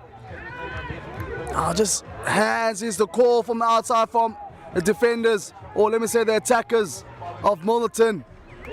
Goes towards the right hand side. There's plenty of space on the outside. Goose, but taken to ground. Still fighting in contact, showing a lot of core strength there. Again, to the back centre with the defend. Piece that first defender. That must be embarrassing to be fended off like that. But it is a penalty. Looks like it's another yellow card here for Forward Foundation. Forward Foundation have to play another 2 minutes now with this player on the bin. Plenty of numbers here on the right for Milnerton.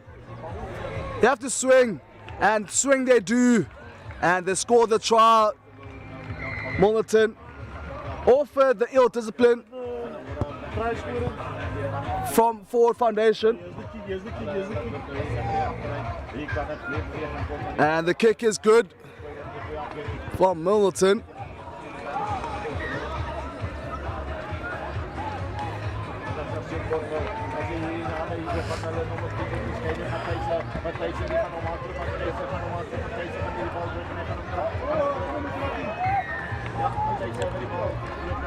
Just looking at where the space is here, the kicker for Milnerton decides to go deep.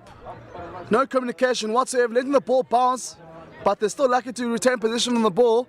Never know how this rugby ball bounces. Just grab it through, and still able to maintain position on the ball here for Foundation. And they decide to go deep and wide. 1-on-1 here from Foundation. Keeping the ball alive here. Another card here. 4 cards already in this game. What is happening? This ref is taking no for an answer.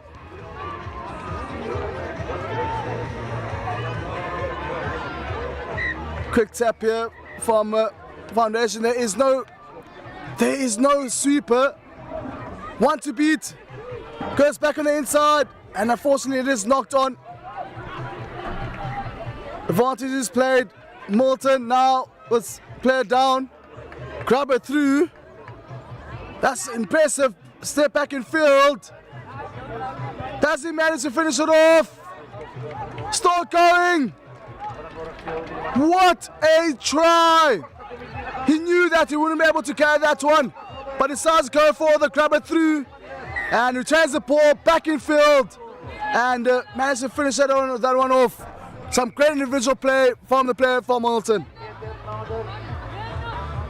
What's the score? Haven't Foundation scored.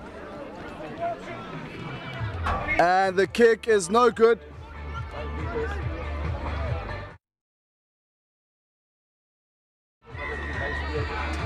Pass back to the player in space. But the man that grabbed it through obviously knew that he wouldn't be able to gather that one. So that's a bit to do. And able to finish that one off. Milnerton with the upper hand here in this fixture.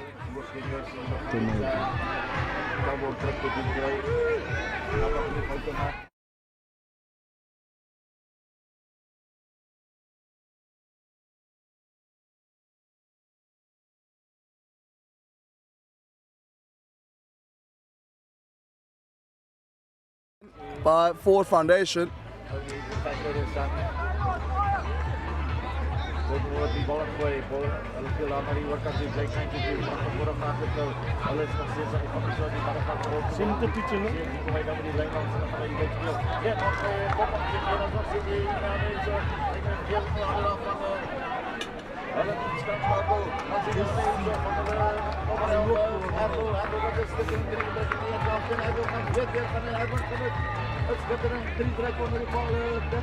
It is a scrum now for Milnerton.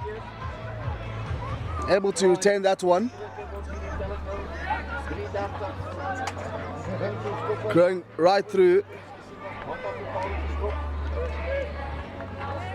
Now deep inside the half of Forward Foundation, but the ref says that Milnerton just were off their feet in their breakdown.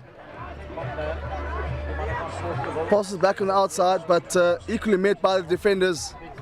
And unfortunately, it is well, fortunately for Forward Foundation, instead of positioning the ball, it was knocked before it went out into touch.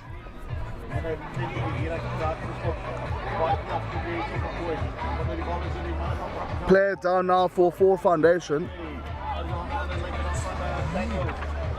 Daniel van Brackenfell, dat je dan mee binnenkant, die gaan op punten komen bij die mannen van Porterville over die bal. Het schitterende 3 weer die mannen van Porterville. Ook 5 punten bij. Stellenberg ook 40 punten. 40 punten, die moesten we wachten zo boys. Ik denk je van zekerlijk last huis in plaats. Coming from the side, there's a call from the ref and the Foundation. Now they've positioned the ball, they need to score a try here, Foundation. Step back in field, beating the second defender. Changing the grain of defense. His numbers on the outside, but manages to keep it ball back in field. Otherwise you lose him. And pick up and go here from Ford Foundation. And a great try. Identify the space there from the player from Ford Foundation. Says, I will not let anyone stop me from scoring this try. And that is that. Milnerton with the Ford Foundation clearance the proceedings of that game. And we'll be back after this short break.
Waar zit ik?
It is the Seafield, of course. A big shout out to Nathan as well for covering the first couple of games, and Porterville and Bellville. It's the first half in Porterville with the first try of 7.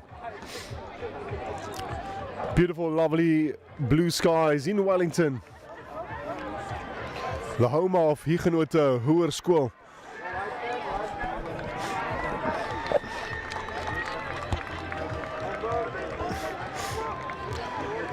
Line out for Porterville, first receiver there, the 10 coming in play. A straight gap opening up for them, Porterville, and it's back to Bellville. Unfortunately there, the ball was knocked on. And that is half time. And Porterville in for the first try. Of course, they got 1 try and it's half time, and they will go in the lead with a 7.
Back live again, second half coming up. Porterville right now, of course, they managed to score 1 try in the first half and ready with the restart. Sending that ball nice and high into the Wellington skies. First knock on already made by Bellville.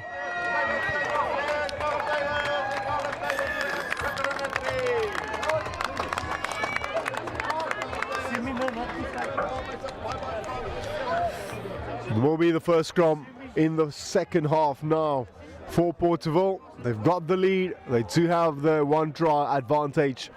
A sort of confidence booster for them.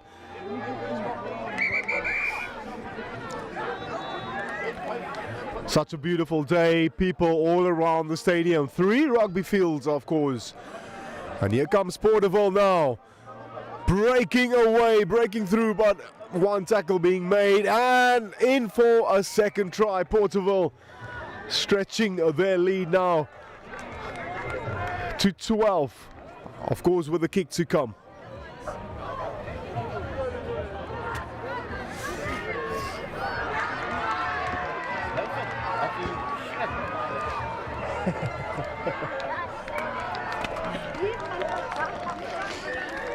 And that, of course, is converted, taking Porterville now to 14. It is the second half. They've got now, they can play with a lot of confidence now, Porterville.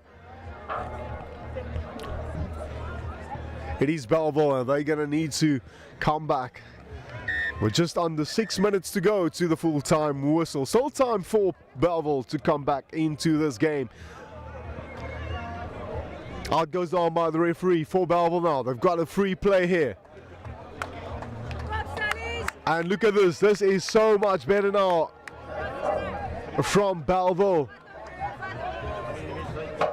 1 player there at the breakdown covering. And here they come, Bellville. Searching for some sort of way through this maroon wall here that is lined up.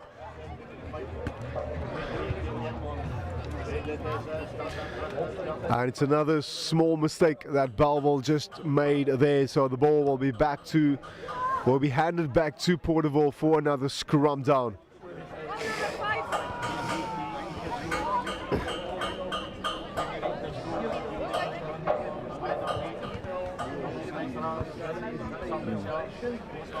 Out comes the ball now for Porterville. And with a little kick through, kick and chase, the bounce of the rugby ball. Will it be in the favour of Porterville? Unfortunately, that ball was lost forward.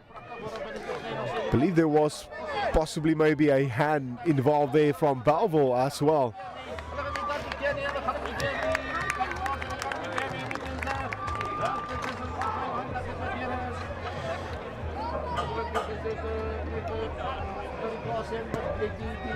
That was so close for Porterville, almost a third try rewarded, but unfortunately it wasn't again for them. But here they come again, Porterville stepping his way through, 1 pass again, and it will be try number 3 for Porterville.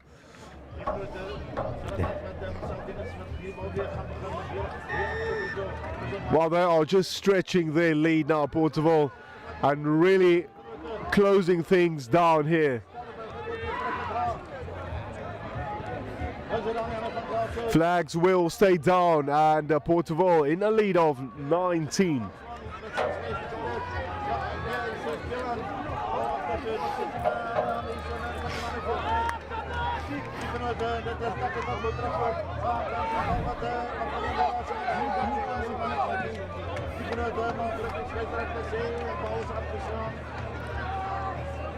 Porterville now with the restart, sending that ball nice and deep for Bellville. 1 pass, tackle being made by Porterville, but it's still available for Bellville.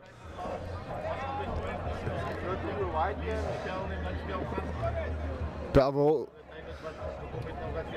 looking and searching for a gap through into touch. Tackle being made by Porterville, so it will be a line out for the boys in maroon.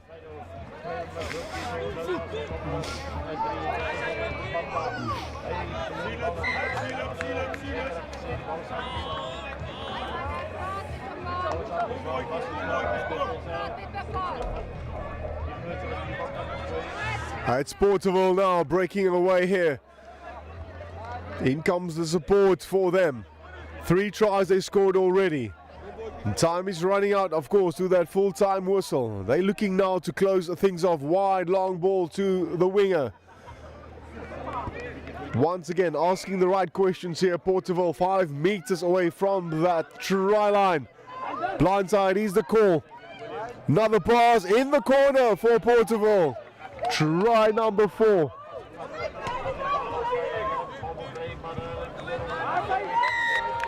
What a performance from them this afternoon.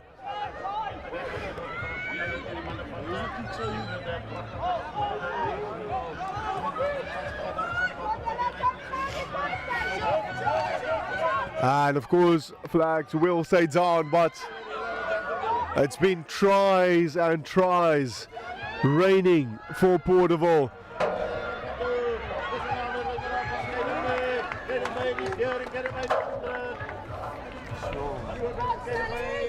And the restart is a very awkward one, a bit of a grubber restart, grubber kick, competing. Bellville, they want to take this one quickly. And here they come, the boys in blue, and they are also deciding to put a little kick through. Unfortunately, there was a hand in from Porterville, so Bellville will have the scrum. The weather in Wellington is just absolutely superb. 3 rugby fields, of course. The Cape Sevens, Cape School Sevens. BMT, do not forget to grab that app, of course. And you can stream all the live action on any device. Look at this from Bellville. They need some support. And it's intercepted. Play on, says the referee.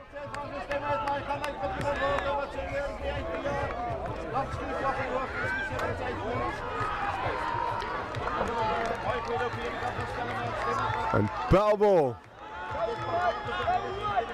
traveling back now again, and here they come. Long stretching legs. There was no support really. They had one player, but it is Porterville now running down the straight. Can anyone catch him? It's going to be another one for them in the corner. 5 tries now for Porterville. And surely that should be the ball game. Rugby field number C.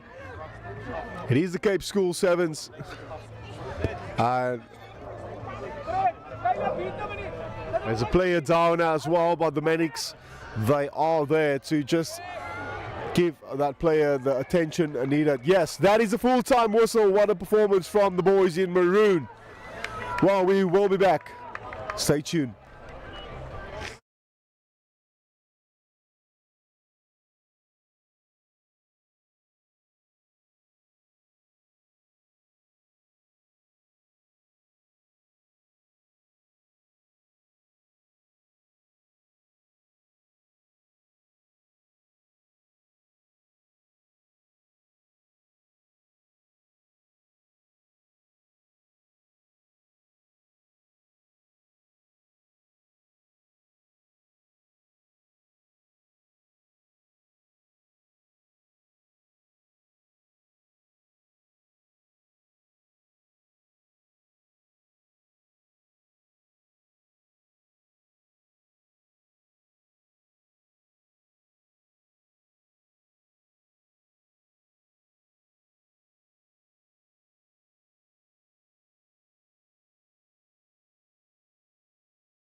A very good afternoon to you once again. Wellington, semi-final number 1 right now. And we are ready with the kickstart. The boys in striped blue and white, JSA and Brackenfell. Shield semi-final 1. Oh, look at this. This is just individual brilliance from Brackenfell in for the first try. Absolutely amazing.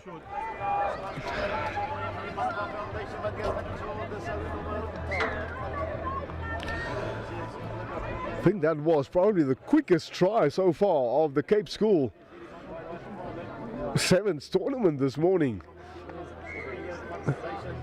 And the flags will stay down, but what a try from Brackenfell. Just under 10 seconds. Brackenfell looking to break records here. In these semi-finals. The Shield semi-finals, of course. Brackenfell now with the restarts. And once again, this is just unbelievable.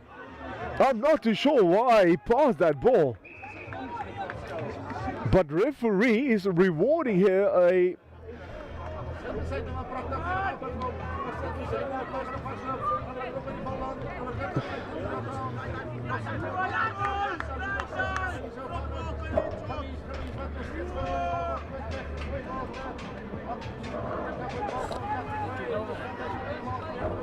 well, that was a try, of course, rewarded for Brackenfell.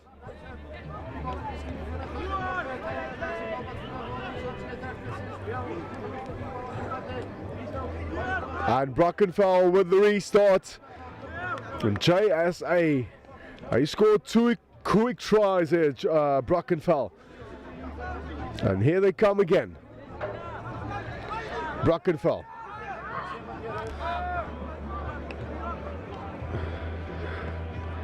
Straight through again, and it's a try number 3 for Brackenfell. And a bit of a dive there as well to celebrate that try for Brackenfell. They are making it look so easy right now. And JSA, they need to do something desperately quick now just to come back into this game. Otherwise, Brackenfell might just run away now with this, the way it looks right now. With the restart now to come, Brackenfell sending the ball down to JSA. This is much better. JSA, a bit of a step, bit of skill there, but once again, losing their ball just so quickly. JSA allowing Brackenfell just to steal away their ball. And here they come again. They scored 3 tries already. And looking now for number 4.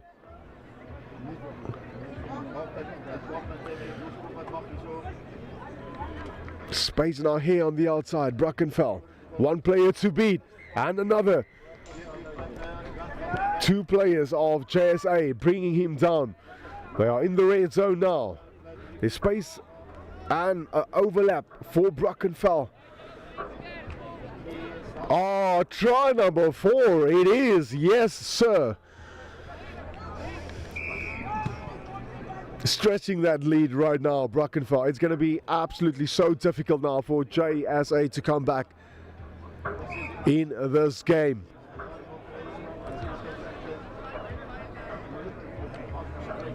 Converting as well. And JSA, they need something special now. They still do. They do have time to come back. Brackenfell with the restart. And a knock on out goes the arm by the referee, so it is a free play now for Brackenfell.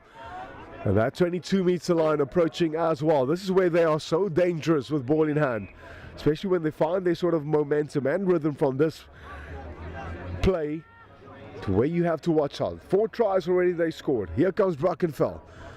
And this time they decides to chip that ball through. It might just be a bit too much. Yep.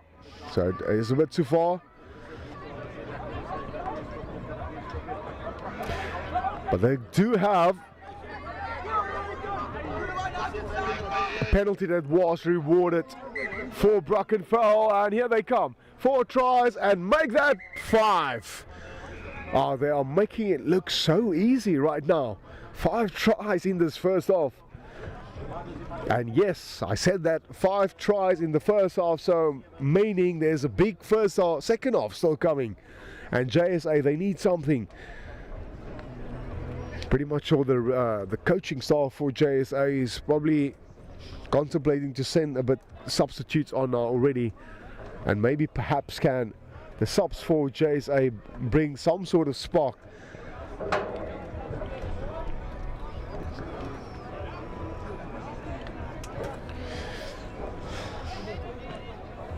Restart now for Brackenfell. 5 tries in this first half. Unfortunately, not abiding to the kickoff laws there, so JSA will have a bit of a free kick here. Short term penalty. There's space for him on the outside. JSA.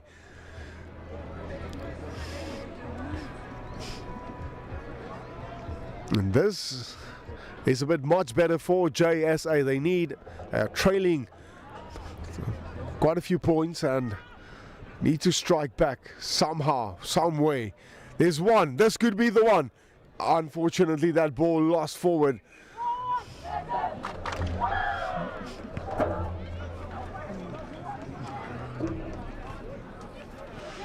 There's a player down, and of course medics approaching just to help the youngster there. Well, it is 24 points for Brackenfell, and with a couple of seconds to go to the half-time whistle.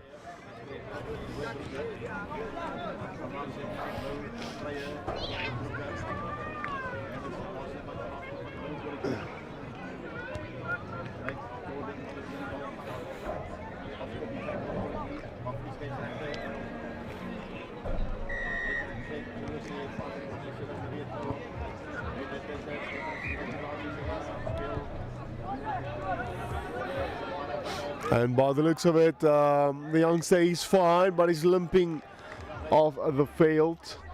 And Brackenfell and JSA will have the last set piece, and then we will head into half-time. What a display we have seen from Brackenfell. Well, they ain't over yet. Here they come again, running from deep. And is that ball into touch? Yes, it is. The referee's checking his time, and he will surely blow for half-time. Well, what a performance from Brackenfell, dominating the first half. We will be back for the second half.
And we are ready for the second half. Brackenfell dominating, of course, the first half. And the big question right now is, can JSA Foundation bounce back into this second half? And here they come. What a run here. This could be the first try. Easy. Beautiful. This is absolutely the perfect dream start for JSA Foundation. Well, who knows? Maybe, just maybe, they can come and steal this one from Brackenfell with those sort of long runs and strides. That is exactly what JSA need right now.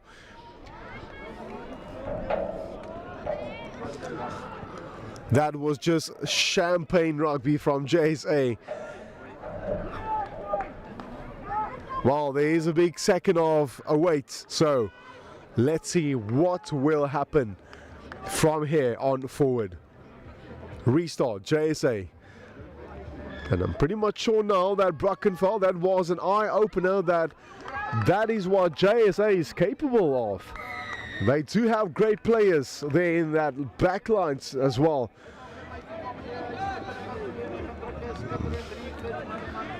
If JSA can get another try like that, they can be right back into this game. Unfortunately, there's a penalty granted for Brackenfell now.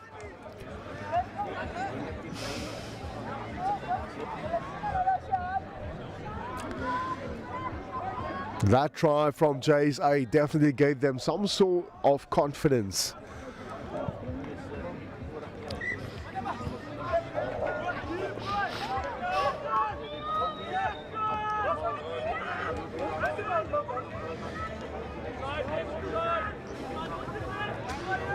And here comes Brackenfell, keeping it nice and low. Space on the outside for Brackenfell.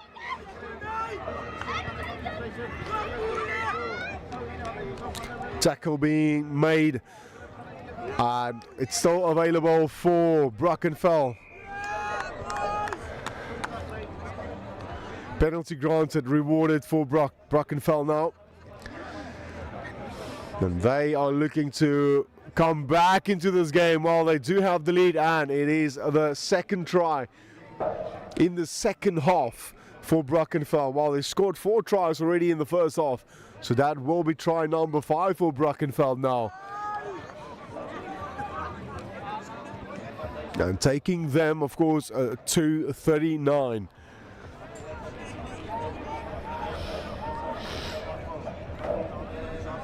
Brackenfell, JSA 5. And we've got about just under 4 minutes to go to the full-time whistle. Brackenfell with the restart. And that ball knocked on, so JSA, they've got a free play here now.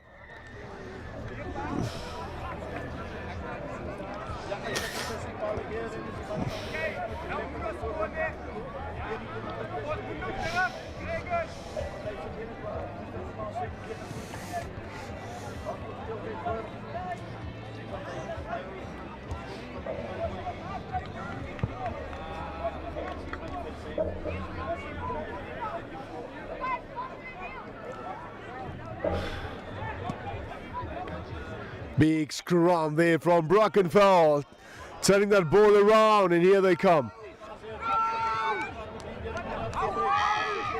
Looking to close things off here completely, surely with one more try.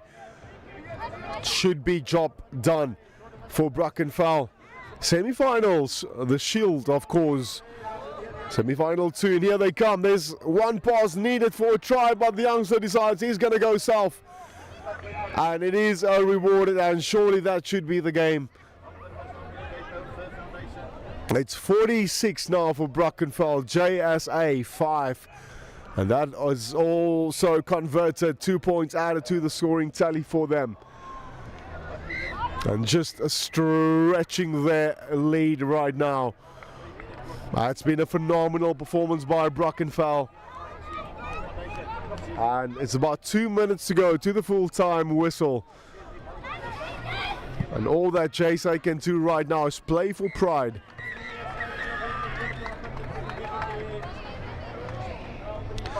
JSA now with ball in hand.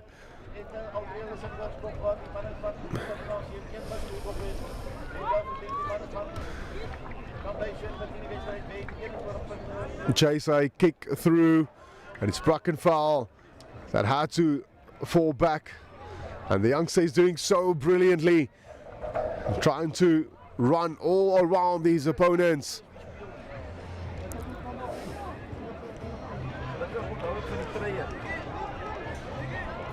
Another pass, Brackenfell almost intercepted. While they do have the win already in the bag, but they ain't finished yet. It will be another one for them.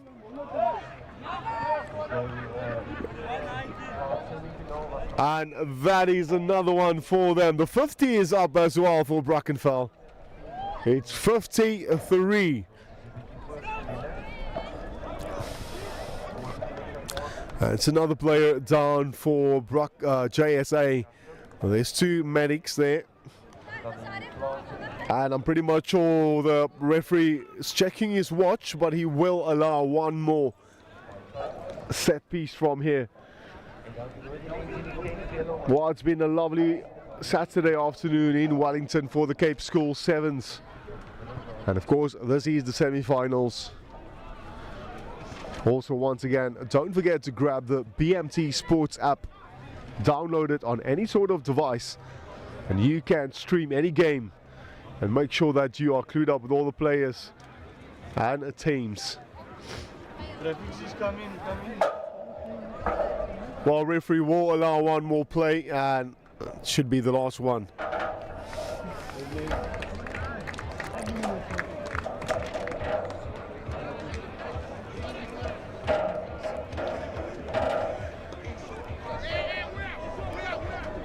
Restart, and it's a big hit.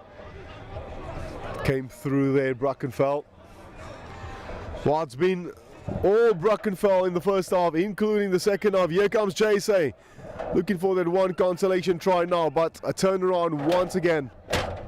And it's been like this all afternoon for Brackenfell. So many turnovers, and just so great with ball in hand. Ball possession was all Brackenfell. And they want to close down things now on a very, very high note. And it will be another one for them. And surely that should be the ball game as well.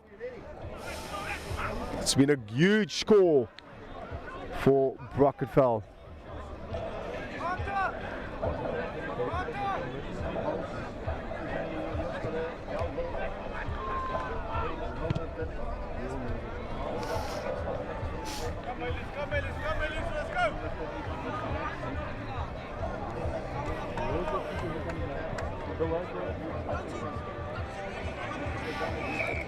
And that is a full-time whistle. It was all Brackenfell in the first half, including the second half as well. Semi-final number 1. We will be back with the following one.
Semi-final shield number 2. It is the Cape Schools, of course, sevens. Forward Foundation up against Bellville. Before this, it was Brackenfell with a dominating performance against JSA. My name is Brent here in the commentary booth. A beautiful Saturday afternoon, of course, in Wellington. We are ready. Forward Foundation.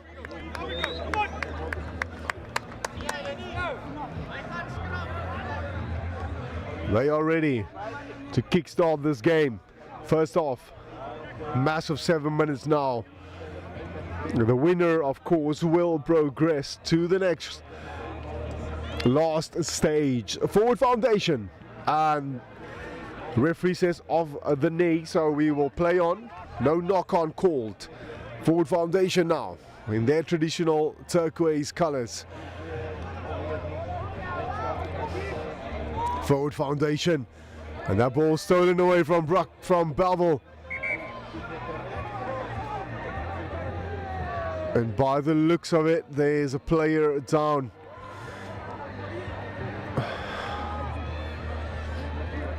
Now giving the referee there the thumbs, he's okay. Yeah, it's so important to keep the rugby game clean. The week this morning as well, in celebration of Shane Christie of New Zealand. And 3 days ago there was a massive article regarding keeping rugby clean. They want to make sure that players are more and more safe because of tackles and dangerous tackles that can really affect players long term. In goes the ball now. Bellville, first receiver now, scrum off to his 10, and he decides to reverse play for Bellville. What a handoff there by the player, but he lost that ball forward. And it will be a scrum down for the Forward Foundation squad.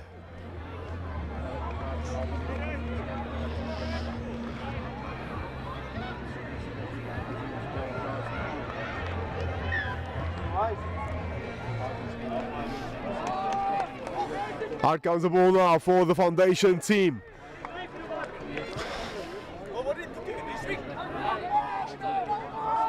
And this is amazing. Forward Foundation in for the first try.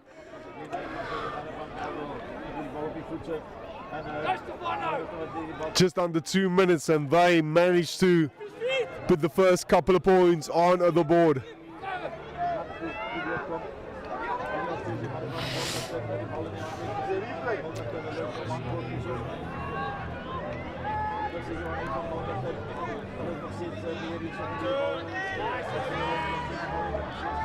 Foundation now with the restart. Can Bellville bounce back, but it's Forward Foundation again. One player down at that first breakdown, making it so easy for the backline now with an extra player, and this is what you will get for playing so cleverly. Forward Foundation in for another.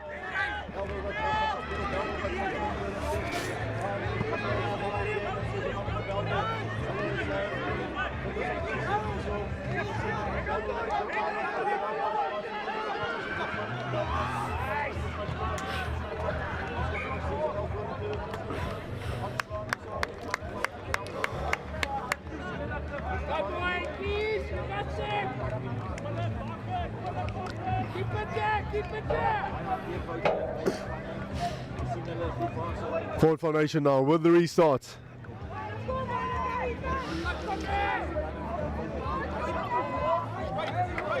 And into touch. Well, they are leading with 2 tries they scored, and Bellville, they need to create some sort of set pieces that can get them back into this game and win some territory as well. Line out, brilliantly done. Forward Foundation all around that line out set piece.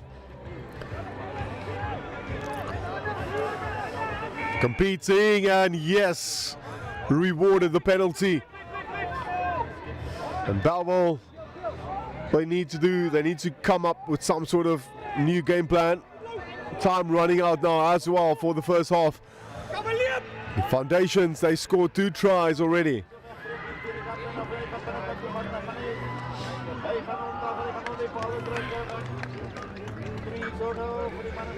Got 3 players here on the outside. Bellville looking for a gap, searching for a gap. Foundation defense standing brilliantly so far. Bit of show and go there by the youngster, but he's been brought down by 2 players, and it's a penalty rewarded for the Foundation squad. With just under 3 minutes to go to the halftime whistle. And here they come forward, Foundation breaking away here. Individual brilliance. Oh my goodness. Does he have the gas? It's a big question. What a try for Forward Foundation. Speaking about individual brilliance, he ran from his half. He needed that extra sort of breath, and it was granted for them. With the kick to come, of course, it's an easy 2-pointer as well.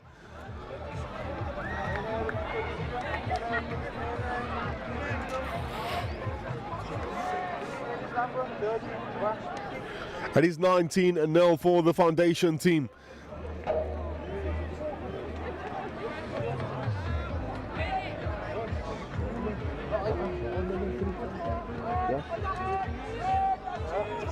One minute to go to the halftime. Bellville now desperately in need of some sort of try just to come back and build a bit of confidence if they can manage to get a try in this first half.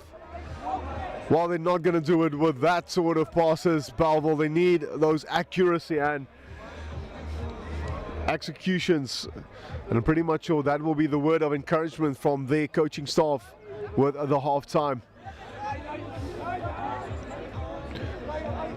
That is coming right now. Forward Foundation, what a performance from them in the first half. Just dominating the set pieces. Short line out. Not straight is the call from the referee, so it's a short arm penalty rewarded for Bellville. They want to take this quickly. Here they come. Bit of territory now being won now for Bellville. They are in the half now of Forward Foundation. But applying so much pressure from the Foundation team, pushing Bellville backwards here. Managing to come back into the territory now for Foundation. Offside is the call. That should be the last play of the game. A bit of a kick through there. I'm not sure why the kick was there. Nope. And Foundation will put it in to touch. That is half time right here in Wellington. It was all the Foundation squad. We will be back.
It is the bowl finals right here. It came down to the Stellenberg up against Milnerton. The big question is who will be victorious, who will win this one. Stallies, they are here. It's going to be absolutely electrifying right now. The referee's ready. He's checking his watch. We are ready up here, and the whistle goes, and the ball goes as well into the Wellington skies. Milnerton now. It's finals, bowl finals. Milnerton trying to run from deep now, inside their 22. It's Stellenberg watching player by player. Earlier on, they had a great performance early on, Stellenberg. It is the final now, ball final. Milnerton trying to run still from deep, hoping a gap can open, and here they come, breaking away. One pass, oh my goodness! With the number 14 behind his back, Milnerton in for the very first try now. It is the ball final. Under the sticks. First 5-pointer for Milnerton.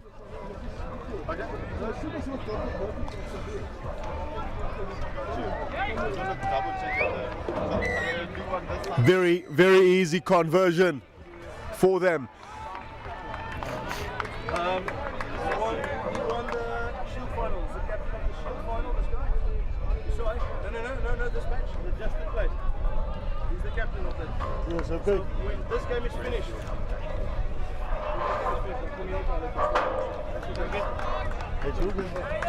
Oh yeah.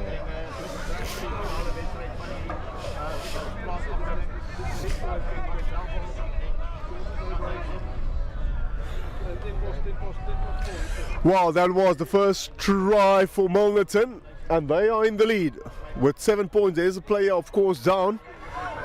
And this is the last game right here, the final, the bowl final. Cape School Sevens. We've been seeing and witnessing some epic running style sevens rugby.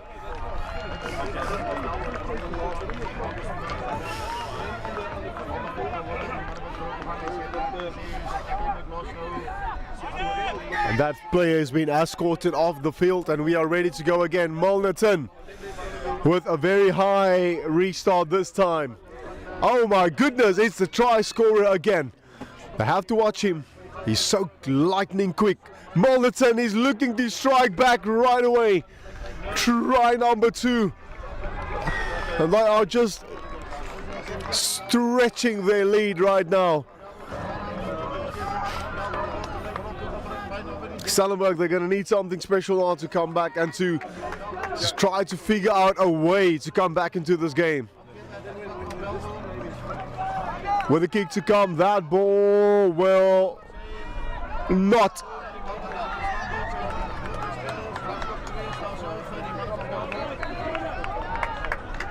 Be successful, but they've got the lead. Milnerton, and that is what counts, that is what matters. It is the finals right here at the Seafield. The bowl final between Milnerton and Stellenberg. That was lovely, lovely taken, and of course he was taken in the air as well. And referee not playing around, penalty granted for Stellenberg. This is now a great opportunity for Stellenberg to strike back. It's still available. Phase number 3 for Stellenberg now. Momentum is picking up for Stellenberg. Pick and go. He needs some support. Oh man! No need for support. Touchdown for Stellenberg. What a reply. What a reply from Stellenberg. They are right back in this game. It's going to be a great one. Second off, that is guaranteed.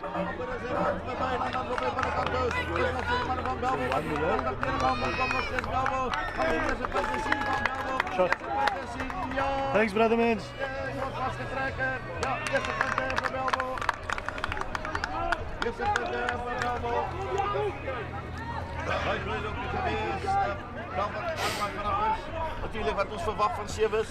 Stellenberg with a restart now. They've got their try. They converted, of course. 7 points. 5 points separating these two teams, these two schools, and the big question is, it is the finals, who will be standing tall. That tackle looked a bit high, yes, out goes on by the referee. And Milnerton now fighting back and breaking away once again. Oh my goodness. It is try number 3. It is finals, but tries are raining down.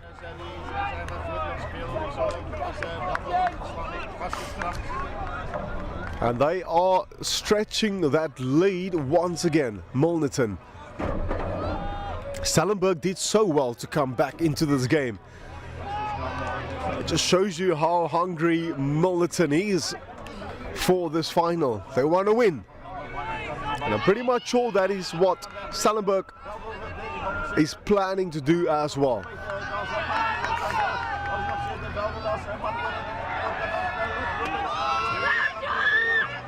Milnerton with the restart. And forcing Stellenberg again to make mistakes. And these boys ain't shying away. It's one phase after another. And here they come again. Swinging that ball to the outside backs. Tackle being made by Stellenberg. Offload is there for Milnerton. There's an huge overlap on the left side for Milnerton. If they can manage to release this ball quickly, here they come. Searching for try number 4, digging, running, 5 meters away. The back line is screaming for the ball.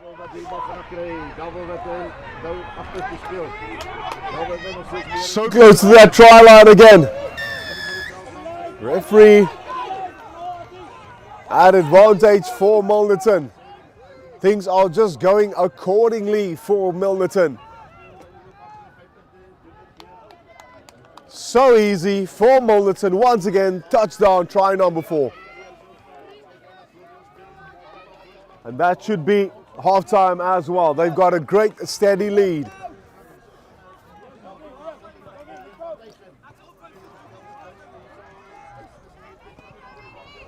And points are converted. Nope, flags will stay down, but they do have another one. And referee will allow one more set piece.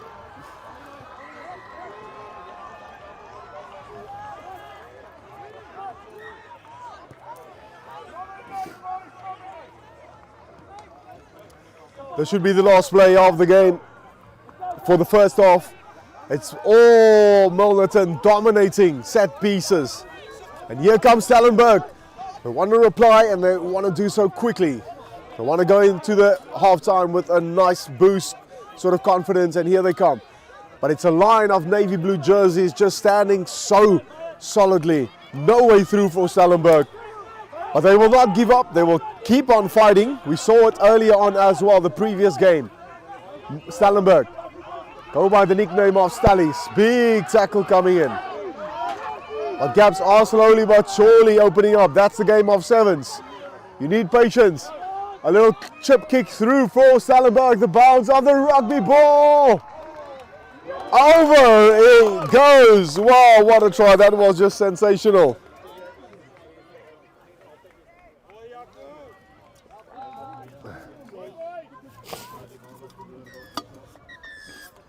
And referee will blow his whistle for the halftime. It was a dominating performance from Milnerton, the boys in navy.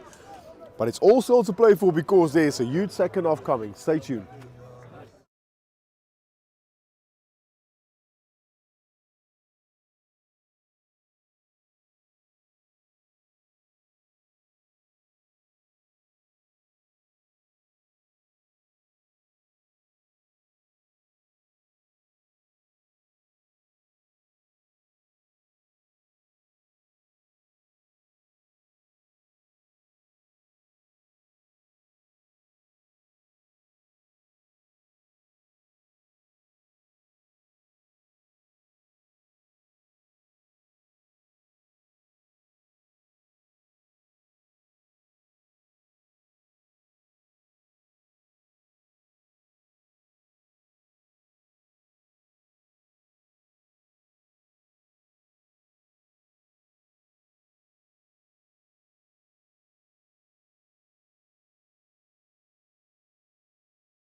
We are back for the second half. It is the bowl final between Milnerton and Stellenberg.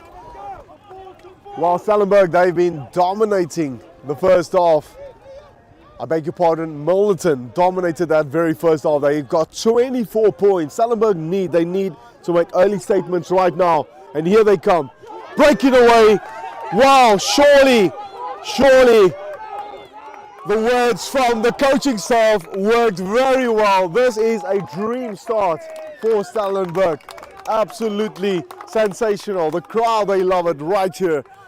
Standing here, Stellenberg crowd, family members, coaching staff, teachers, and they are urging their team, come on boys, you can still do this. What a dream start for Stellenberg. Well, there's a huge 6.5 minutes to go to the final whistle. Restart and into touch.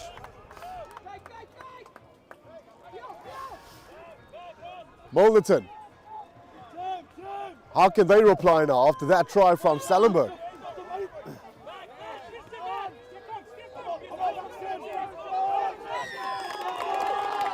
And it's a penalty. Things are really going accordingly now for Stellenberg. Wow, what did the coaches tell these boys during that half time? That's the big question, because it's a completely different side now we are witnessing here. Stellenberg is just on fire right now.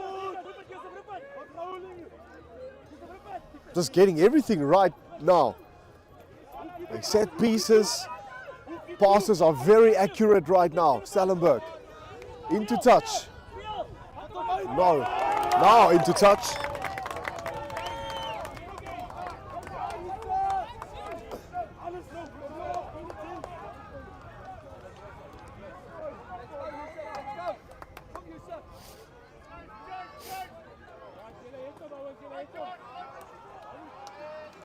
Line out. Well contested there by Milnerton. So they will have another one, Stellenberg. 3 points separating these two teams. It is the finals, the bowl finals. The Shield finals before that was won by Ford Foundation. We'll have a great chat with them right now. Through the back door. Oh, what a big hit coming in from Milnerton. Out goes the arm by the referee for Stellenberg. They've got a free play. Stellenberg, 3 points separating. While they have the advantage. They need to play now with 5 minutes to go. It is sevens. School sevens, Cape School sevens here in Wellington. Out goes down the referee, and it is Milnerton. I think it's play on, free play for both. By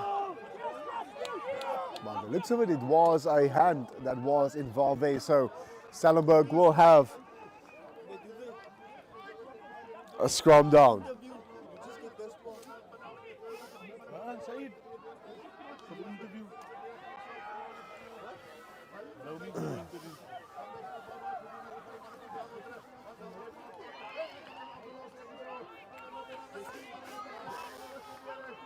In goes the ball now, Stellenberg.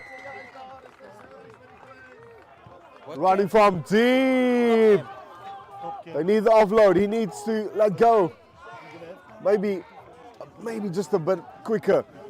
But eventually, it's still there for them. Stellenberg.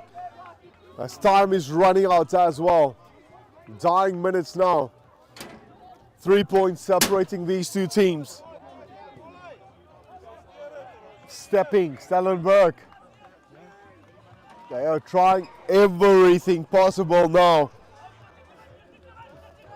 So eager, both teams. Oh, and this time penalty going towards Milnerton. They are in the lead. And Stellenberg is going to watch Milnerton very carefully here now. They are so dangerous with ball in hand. Oh, wow. And lost forward. How dramatic was that? And both coaches here just next to us standing with their hands, arms around their head. It's like, how close was that? Try saving tackle, really.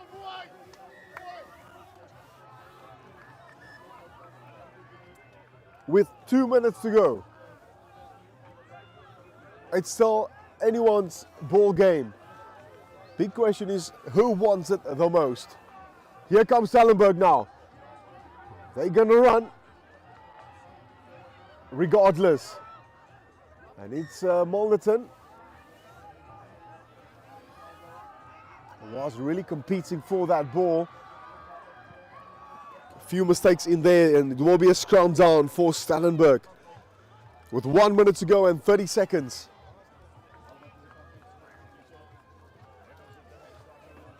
And this is the time right now that Stellenberg, they need to create now something magical from here. Unfortunately, very deep. It's going to be a very long run for them. And here they come. Let's see what can happen from this set piece now. Stellenberg. Offload is there. Have to be careful for that touch, and into touch there.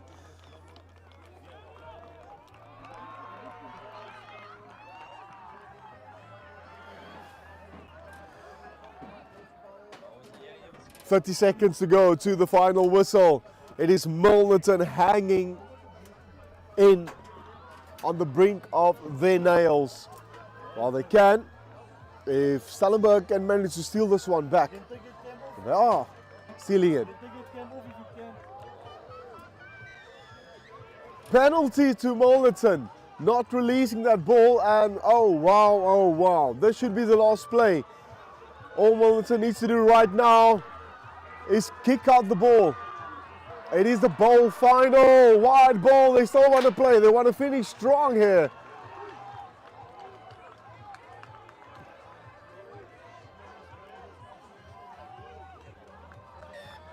Held up, referee. Will he allow one more play? Is the question. Well, he will allow one more play. The only thing that can save Stellenberg right now is a huge, massive scrum. Gonna have to now scrum. And hopefully win this ball back. Because time is done and dusted. In goes the ball now, Milnerton with one more last go.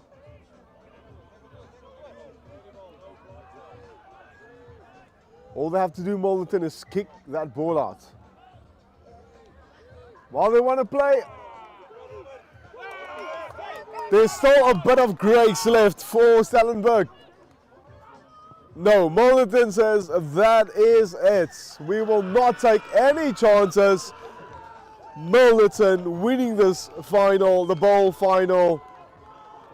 They will be happy. Stay tuned because we will have a short post-production with Milnerton.